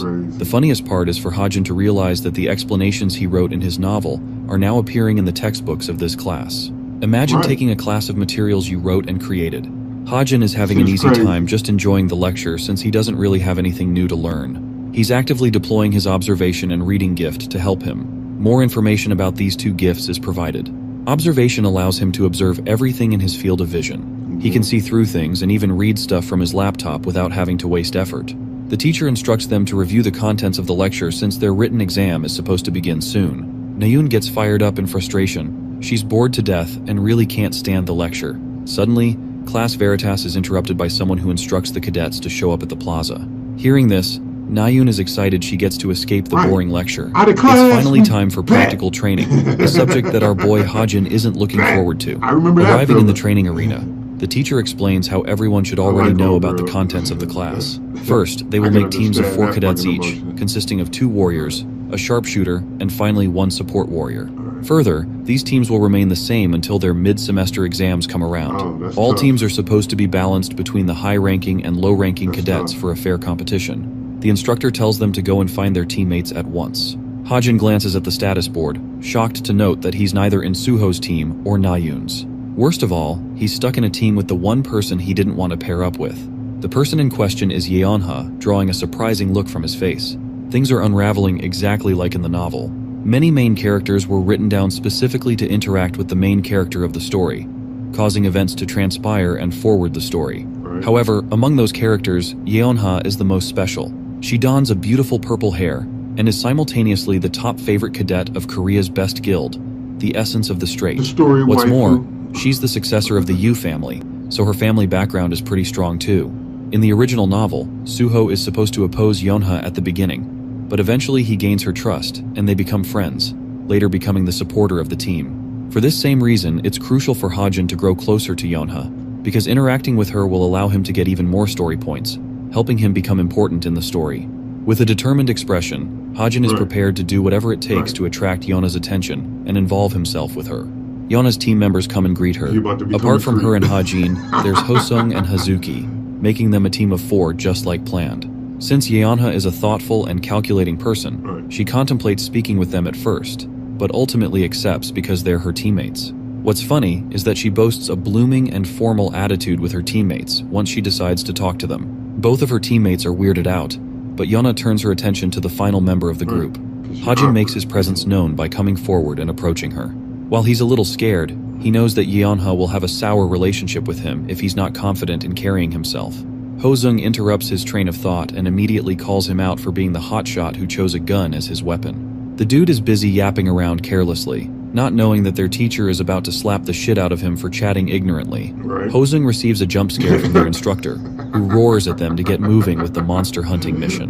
The directions have already been provided to each team through their smartwatches. Our team gets their move on and paces in the grain field. Yeonha checks her smartwatch, indicating that they're close to their target. She wants her team to buckle up and prepare for what's to come. Further information regarding the monster will be revealed when they arrive at the location. But while they're easily sprinting ahead, our poor boy is suffering out here. He needs some David Goggins level of motivation because this man has never run this much in his life. Despite his stamina stats being above average, he could barely keep up with his team. To make matters worse, it's not like these guys are special. They're the average standard recognized for a cube cadet. Yeonha and the others stop, realizing they've arrived at their target's location. This part of the map is called the 8th coast of the training zone. Ahead is a boat where a monster is supposed to appear. Speaking of our creepy crawly, the black hump octopus makes itself known by devouring the boat with its giant tentacles. Before confronting the monster in a head-on battle, Yeonha believes it would be best if they shared a battle strategy and worked on what they should do. The monster they're facing is a low intermediate grade creature, and its physical attack is known to be very weak. The real problem is the humps pointing out on the creature's head. It's explained that the black hump octopus detects danger and shoots out baby octopuses to attack its enemies. These small babies are no joke. They're bloodthirsty motherfuckers, and every single one of them is dangerous enough to turn humans into mummies. Hasung suggests they immediately target the throng of baby octopuses when the fight kicks off. The girl Hazuki believes they're going to need a sharpshooter to handle the small octopuses with his gun, so she thinks Hajin would be best for that. However, opposing this idea strongly, Yeonha claims that she's going to be the one to handle the baby octopuses instead. She wants the rest of her team to save their abilities after she's done, because Yeonha thinks they'll need to annihilate the monster in one hit, since it has super fast regeneration abilities. Yeonha's sudden dismissal of Hajin's contribution strikes him as odd. He immediately figures out that she's just ignoring him and doesn't even believe he's worthy to be a part of this training. Yeonha asks if the rest of her team is ready. She marks the beginning of their operation, leaving our boy a little annoyed by her damn attitude. The black hump octopus unleashes its destruction by destroying the boat, while Hasung uses his battle axe to draw the creature's attention towards him. His loud stammering sound is enough to catch the octopus and lure him close to the shore. Enraged, the monster blitzes towards Hasung and unleashes itself. Poor guy is scared shitless by its sheer size and runs the heck away. Hazuki is prepared while our boy Hajin is also nervous, holding a tiny Glock. The only determined fighter among them is Yeonha, a whip user who is ready to strike down the monster at once. Just like they discussed, the black hump octopus senses danger and immediately shoots out many baby octopuses from the top of its head. This causes Hasung to panic, because he realizes that he's the one being targeted. The murdering babies are headed straight to bite his ass down. Before they could make a Gojo Kit Kat out of him, Yeonha steps up like a queen and uses her whip to cut the bitches down. She stands majestically before the monster, impressing the likes of her teammate with a display of her power. To top it off, Yeonha's combat capabilities alone render her the 7th strongest cadet inside the cube among the newbies. She allows Hasung the chance to run away while she's holding the monster by herself. Yeonha manipulates her whip to strike the monster, causing the octopus to go berserk and strike her down with its tentacles. Yeonha quickly dodges its attack by evading, But right as she's in the air, a baby octopus is sneakily about to attack her from behind. Hazuki alerts her to care for the octopus behind her back. Before Yonha can react to the creature, it is shot down by a long-range weapon, baffling her. Only one explanation makes sense. It's Hajin's gun who saved her just now. Seeing him save her annoys Yonha, who finally acknowledges his name. Let's take a little detour and discuss what SP points are capable of. Like previously stated, they can be exchanged for stat points. They also increase when Hajin's importance among the main characters and the story rises. Since he's supposed to be nudged in as an extra, nobody, standing out and gaining popularity is a tough thing. The main characters already fill up the story after all, so the only other option to gain importance is for Hajin to interact and help with the story of the main protagonist. That's what he did by saving Yonha's life just now. His shot shocks each of his team members. A distracted Yeonha reminds him to know his place since she wasn't expecting him to take part in the operation. But while she's distracted, the giant octopus shits out more of its fun-sized models for them to deal with. Yeonha prepares to fight them, but some of them are even targeting Hajin. It's not a tough fight for the author, who can read their attack patterns with ease. Hajin closes his eyes, concentrating his full attention to performing his best in the given moment. He activates one of his skills called Bullet Time, which was one of the gifts that the system created and edited for him. Using it slows down the perception of time for 3 seconds, easily allowing Hajin to become John Wick and shoot these ugly bastards with ease. After locking his aim down on each of his targets, the dude embraces his American rights and goes all guns blazing on these fuckers. By the time 3 seconds are up, Hajin has shot every single one of the creatures with his gun, even the ones that were targeting Yonha. The duration runs out, unleashing his bullets to fly away and zap each of the octopuses to paste. Now, Yeonha senses the opportunity to strike the giant octopus's head. Unleashing her whip, she binds the humps and commands her team to strike. Hasung and Hazuki make their move, unleashing Magic Liberation Strike and slaying the monster in a powerful joint attack. The black hump octopus is defeated at last, with its ugly brains hitting the shore. An exhausted Hajin crashes down, in typical anime character fashion. After that, their team's collective results are calculated, allowing them a clearance time just underneath 1 hour. It's far from the best, but it still earned them 16th place in the ranking board. With that, the first monster round has been cleared. The total time spent eliminating the monster lands them the 16th spot among the 100 teams. Yonha is shocked to see this. Their fight was recorded via a drone device for monitoring purposes. They can use that data to analyze their mistakes and improve in the future. While 16th place is an accomplishment, to Yonha, it's a terrible score. She was looking for something higher. She's even more jealous that Nayun casually acquired a higher score than her in individual and team performance, ranking her the 4th out of the 100 teams. While she intended to increase the gap between their families, Yonha can't believe she's so far behind her. Then there's Jonghak, the arrogant punk who seems to have a liking for Nayun and keeps staring at her from afar. Now pissed, Yonha gets annoyed and approaches Nayun with her unbridled rage. But in a funny turn of events, she acts all buddy-buddy with her like a fake friend. She tries to extract information regarding Nayun's performance and her team. The girl is still annoyed that they got 4th place, since she was looking forward to beating Yonghak at the minimum. Yonha confesses that she earned 16th place. Her expression is a calm and stoic face on the outside, but on the inside, she's chewing her brains out, angered beyond hell. But Nayun is rather amazed that she acquired 16th place with a loser like Hajin on her team. After all, she thinks he must be the reason they were stuck behind a low ranking. But Yeonha knows the truth. The reason she was treating him like shit is because they took 50 minutes to travel to their location because of our boy's shit stamina. If only he was faster, they could have arrived in 10 minutes and completed the mission faster. But apart from that, his performance has been impressive to her. He significantly helped in the monster battle they faced. Yana keenly remembers how he shot down every single one of the baby fuckers with his gun before they could even reach them. Yonha ponders if an achievement like that is even possible with the use of regular magic bullets, since Hajin's accomplishments seem effortless and strong. All of a sudden, from having no interest in him, Yonha is now curious about the man's true identity. As for our boy Hajin, he's just gotten done working out. I bet he must be steamrolling himself to get better stamina after what happened back there. Yeah. The author explains that he forgot to check his alarms ever since he started training and wonders how much he gained points. Since luck is always helping him out at max potential, his accuracy for defeating the monster has shot up dramatically. His gift has also experienced growth. Now every single shot will be considered a bullseye target. Hajin's senses like eyesight and hearing have also sharpened, and overall story points increased by just 27. Remembering what happened with his performance in the monster round, Hajin reflects that luck must be playing a key role then too, helping out with his SP points. His overall plan to involve himself with Yonha is going well so far, helping him with the points he needs. His physical stats have also increased thanks to his training. Strength, endurance, and health have all experienced a boost, which is further amplified by his luck stat. Since Hajin has already worked on his stats to this degree, he believes that he should conclude his training session for the day and head home.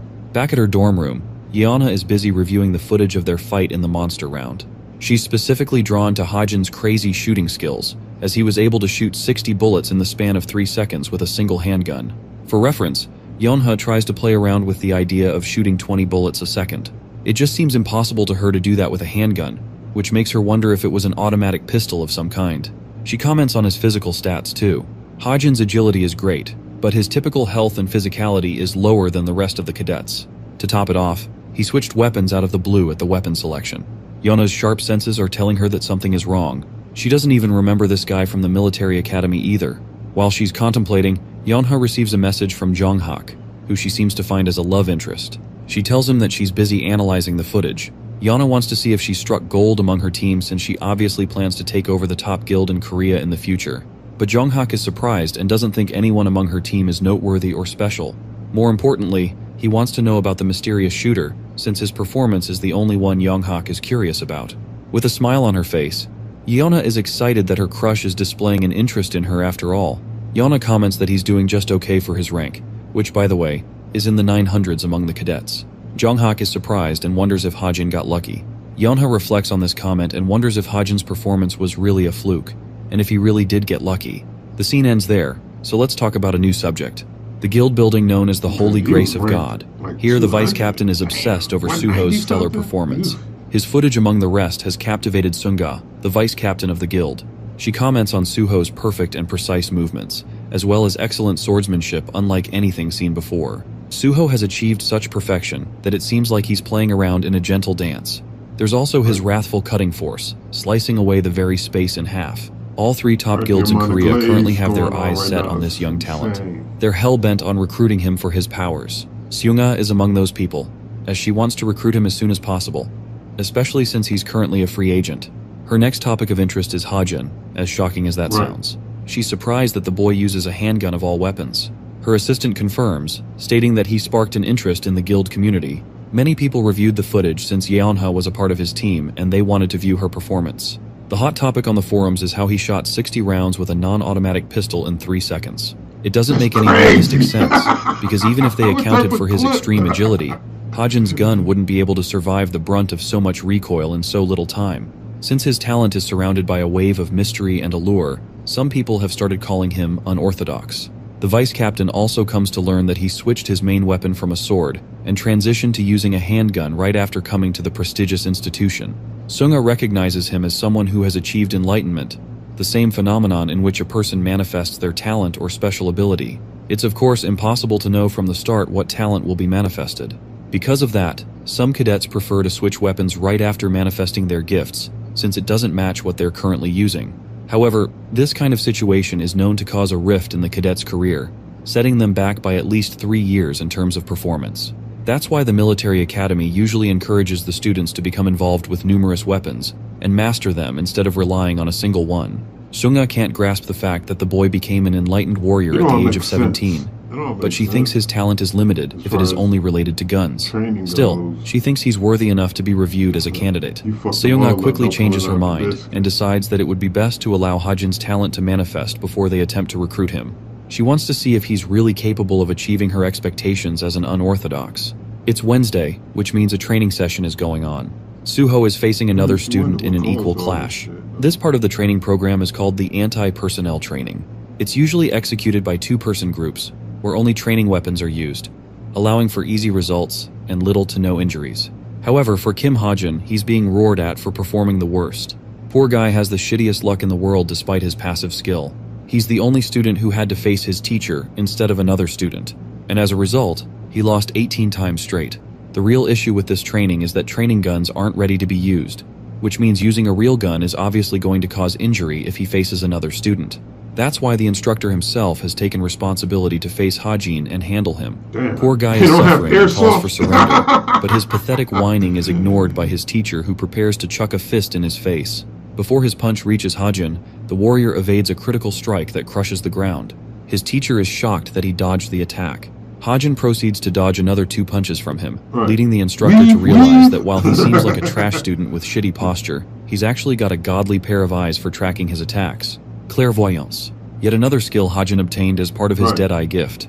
This sharpens his senses and allows him to detect a target's movement path, helping Hajin loosely evade every attack. It's true that he can see the attacks, but the worst part is dodging with his own body. The rest of the students view his performance and chalk it down as clumsy and lazy. The gang may be making fun of him for being a loser. It still helps boost his story points by 40. So in a way, he did manage to get what he wanted. But he hates the fact that people are making fun of him. After the exhausting training, Hajin relaxes by taking a refreshment. When he turns to his right, he sees Yonha passing him by. She shares a look of disgust on her face, almost as if she views him as an inferior nobody. It's funny because he's the author who wrote about her personality in the first place. He's in an experimental mood today and decides to call out Yonha's name before tossing her a drink. She catches it with her reflexes, and confusingly asks if he's taunting her to a fight. Bro's riz is so bad that she's out here thinking he's literally trying to attack her. Hajin explains that he's just trying to extend his gratitude to Yonha for helping them advance in the training session. In his head, this experiment may be simple, but it's an important one. He wants to see just how much story points he will achieve in a simple interaction from one of the main characters of the story. After all, he tends to gain 40 from the side characters. Yonha tosses him his drink back and reminds the idiot not to address her so casually. A first warning that he shouldn't take lightly. While she turns away, Hajin has a smile on his face because he's already gotten what he wanted. As Yonha is carrying her bag outside, she is puzzled to find that her bag is heavier than before. Detecting the subtle change, she opens it up, only to find another can inside. Our smartass author was sneaky enough to plant a second one inside of her bag, earning Yonha's hatred. She wants to smash the can, but remembers that a simple innocent can didn't do anything wrong by itself. When it comes to Yonha, she loves ordinary food like burgers and Coke. However, she is never seen purchasing the product for herself because of her family's reputation. This experiment relied on Hajin exploiting this part of her personality, a part that no one else should know about. What's more, is that he didn't really earn much points from a small conversation, once again motivating him to take action in the events of the main story. Since he already knows what's going to happen next, Hajin believes the National Weapons Museum's demonic human ambush is soon to take place. Demonic humans are evil entities who have made a pact with a demon. They're granted a significant amount of power in exchange for their souls. This way, the demons use them as their tools to do their biddings. The incident to happen in the future will be caused by a demonic human who is currently hiding in the museum with the goal of eliminating a particular target. Eventually, the demonic human is defeated by Suho and the rest of the main characters who also happen to be there at the event. Through this event, Suho gains the recognition and validation of the other main characters. The main protagonists will be Suho and Nayun, who are going to fight against the demonic humans. The villain won't be too difficult to deal with, since this happens right at the beginning of the novel and is effectively Suho's first enemy. Knowing what will happen ahead, Hajin is already thinking of ways to intervene in the event. While he's figuring out a way to join the museum, one of the instructors shouts at him for standing pointlessly outside the dorms. Hajin decides to take his laptop and leave. During the same time, he receives an important system message yet to be revealed. In this institution, there are clubs that are used for extracurricular activities within the academy. Cadets can register themselves in a gathering where they form their own independent activities. Among those clubs are academics, martial arts, and even simple hobbies like painting and other instruments.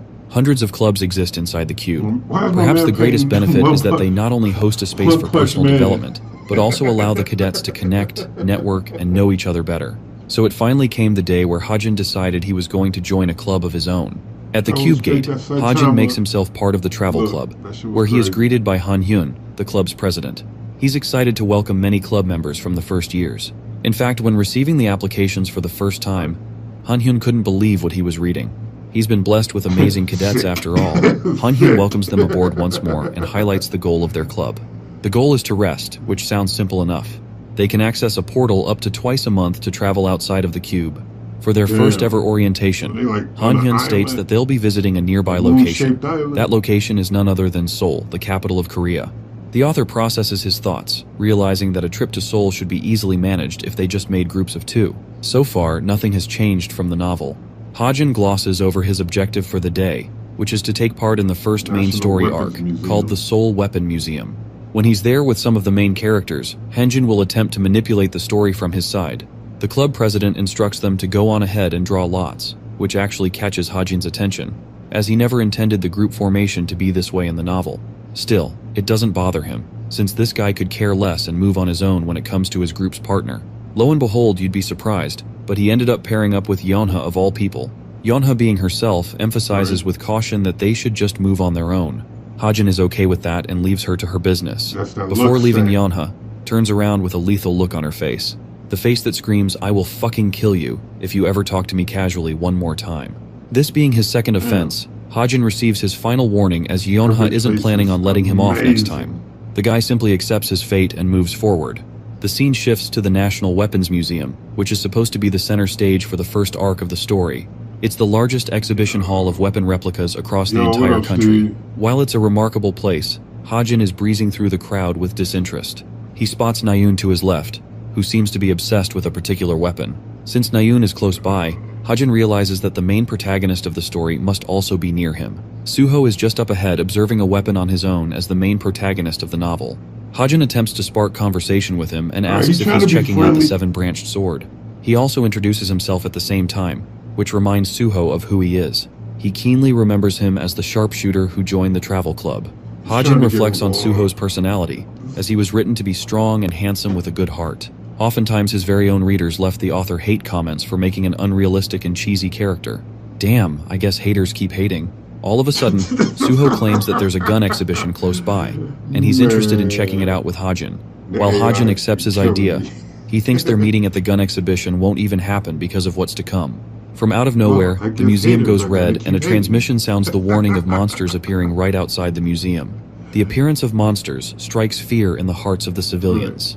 Their excitement turns to horror as they all begin to panic and frantically start looking for an exit. The people push each other around, ignoring even the children and simply acting recklessly. In this state of panic and chaos, one person punches the glass with his fist, gaining everyone's attention. His sheer power alone stops them dead in their tracks. Even Suho is shocked when he finds out that Nayun's the one responsible. She tells Nayun to combat the threat. Using this opportunity, she snags the bow from the exhibition and reminds everyone that they'll just be living targets for the monsters if they rush outside. But her reckless move causes the security systems to go off, entrapping them all in place inside. She tells everyone to grab a weapon, since they need a way to protect themselves until the real heroes show up to confront the threat. Suddenly, Nayun senses the presence of a dangerous man in the distance and prepares herself. This man radiates a dark energy of red. His face and violent aura confirms that he's a demonic human who is responsible for this devious plan.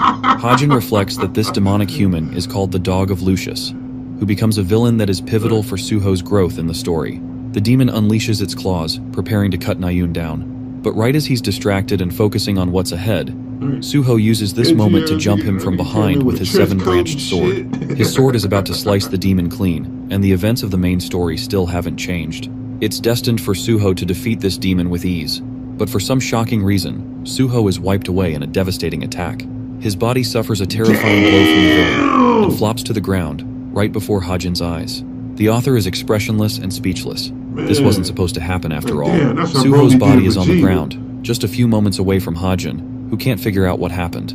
Clearly the story he wrote himself wasn't supposed to happen like this. Suho was supposed to win, and even though he would have struggled in the beginning, he still has the power to completely annihilate the demonic human. That's what he thought was going to happen, but it didn't. Suho's easy takedown causes Nayun immense worry as she screams his name. Coughing blood, he's barely capable of standing. Hajin knows that his condition is in grave danger, and he certainly doesn't have enough time to recover from this monumental setback.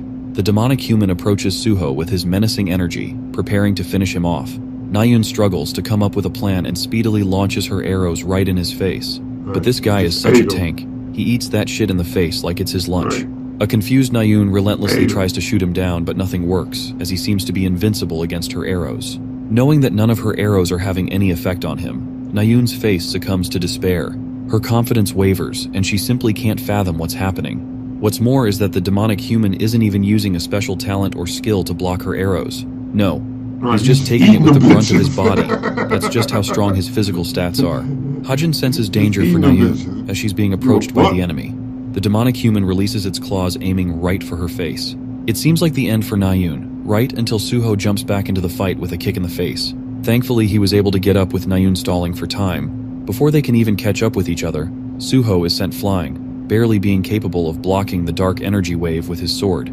The demonic human then surprises Suho by entering a transformation state, engulfing himself with his shadowy aura. His strength becomes so overwhelming for Suho that he is taken down immediately. Nayun starts shooting the demonic human from behind in an effort to delay Suho's demise. Turning his attention back to her, the monster releases a giant claw targeting Nayun's face and smashing her into the wall. Everything that Hajin is witnessing before his eyes is the definition of a disaster. He's horrified by the reality that either of them could die at this point. Now that he's seen 2 instances of his novel going against the script he wrote, Hajin can't figure out what's causing things to change so much in the main story. He kicks open his laptop in an effort to help salvage the situation. Hajin gathers his bullets with his wavering confidence, realizing that he won't be able to injure the demonic human with his mana bullets at all. Even if he uses them for a critical hit, it's just going to be difficult. Still, since this world was created by him, Hajin is confident that most of the important settings shouldn't change. And knowing that, he plucks away at his keyboard, modifying the attributes of his mana bullet to fit his purpose. He increases the attack power to 6 points, and spends a total of 100 story points just to make the modification possible. Loading his magazine right back into his gun, Hajin prepares for the fight and emphasizes the importance of having heroes with versatile skill sets to overcome the situation. Attributes and affinity alone allows him to climb to greater heights. As Suho and the demonic human are locked in a stalemate, this gives Hajin the perfect opportunity to take his shot. Knowing that the demonic human boasts a dark attribute, Hajin uses the only attribute that will exterminate darkness. He calls for Suho's name and shouts at him to move out of his way. Commanding the use of the light attribute, Hajin created the white light bullet. He releases a single shot that confirms the hit with the demonic human's body, and releases a blue beam of light. That one bullet completely destroys the demonic human's arm, rendering him a great deal of pain while at the same time freeing Nayun from his grasp as the dark energy evaporates.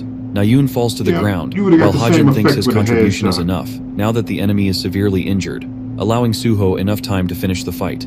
His body is shaking from the use of his ability, as he places the rest of his hopes on Suho, entrusting the story's protagonist to finish the fight with a final attack. Suho charges his weapon and covers his body in an aura of blue. He activates the Sword Saint's magic power, which is so strong that it can throw anything in existence. The ultimate slash definitively ended the fight as Suho destroys the demonic human with one move. The monster is defeated as his body hits the floor. An exhausted Suho is barely clinging on, which is the same for Nayun. He catches up with her and asks if she's okay.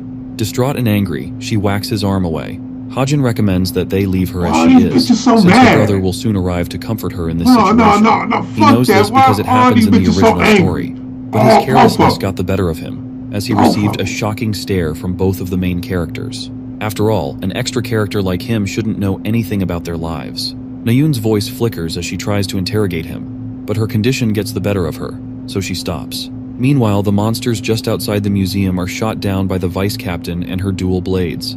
Thankfully, the situation outside is resolved and the monsters have all been killed. She asks about the situation inside the museum and learns about the demonic human who was instantly killed, thanks to the cadets of the cube. Wanting to know more about them, she asks for their names. The vice captain is shocked to learn that Nayun, Suho, and Hajin were all involved in the incident.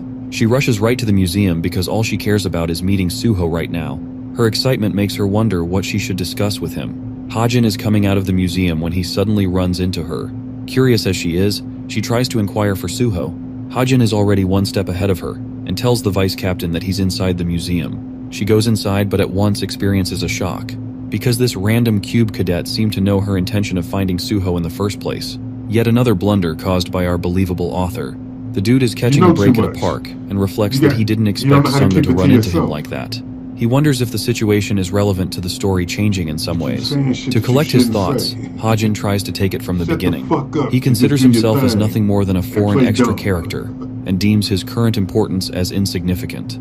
The story has been progressing smoothly without any problems so far, so it's impossible that he was directly involved in altering its route. But then the realization finally hits him. He forgot about one thing, and that one thing is the fact that this novel also has a co-author. I bet you weren't expecting that plot twist. Hajin explains the current version of the story is a remake of his novel. This version is based around the email he received from one of his fans at the beginning of the story. That's why stuff outside of his expectations happened in the main story arc. However, if that is the case, then the predictions he was operating under so far will now all be useless. This thought terrifies Hajin because he won't know what will happen next. He checks his laptop. There's a message regarding a critique. The message reads that there weren't any main threats in the story, allowing the protagonist to easily swat away any threats and achieve a smooth victory. This kind of development will just risk the readers getting fed up with the story and getting bored. That's why, from now on, every single boss character in the story has become significantly stronger than from before, regardless of the fact that it may create an unpredictable and chaotic story setting. Their instructor calls both Hajin and Suho after the incident for a report. He has briefly explained the situation and doesn't want to go in depth regarding the specifics for now, placing priority over their well-being first. A curious and worried Suho. So there's a co-author because he gave permission to somebody else to rewrite his original novel. So he's not in his original novel, he's in the rewrite. He's in the rewrite. That's crazy. That's insane work right there. Damn. That's wild. Asks about Nayun's condition and comes to learn from the instructor how she applied for a medical leave and left with her family for the time being.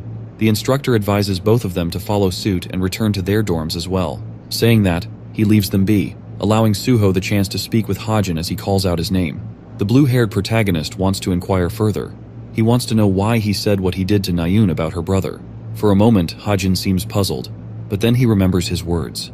He tries to talk about it, but remembers the mail he received from the co-author, and for some reason chooses to stop and ask why it matters to Suho. The protagonist is obviously not a dumbass, and feels rather annoyed that Hajin is playing the part of an idiot and taking him seriously. In his state of annoyance, he decides that they'll talk about it some other time. Let's deep dive into Chae Nayun's character. The author explains that she graduated 4th from her year in the military academy.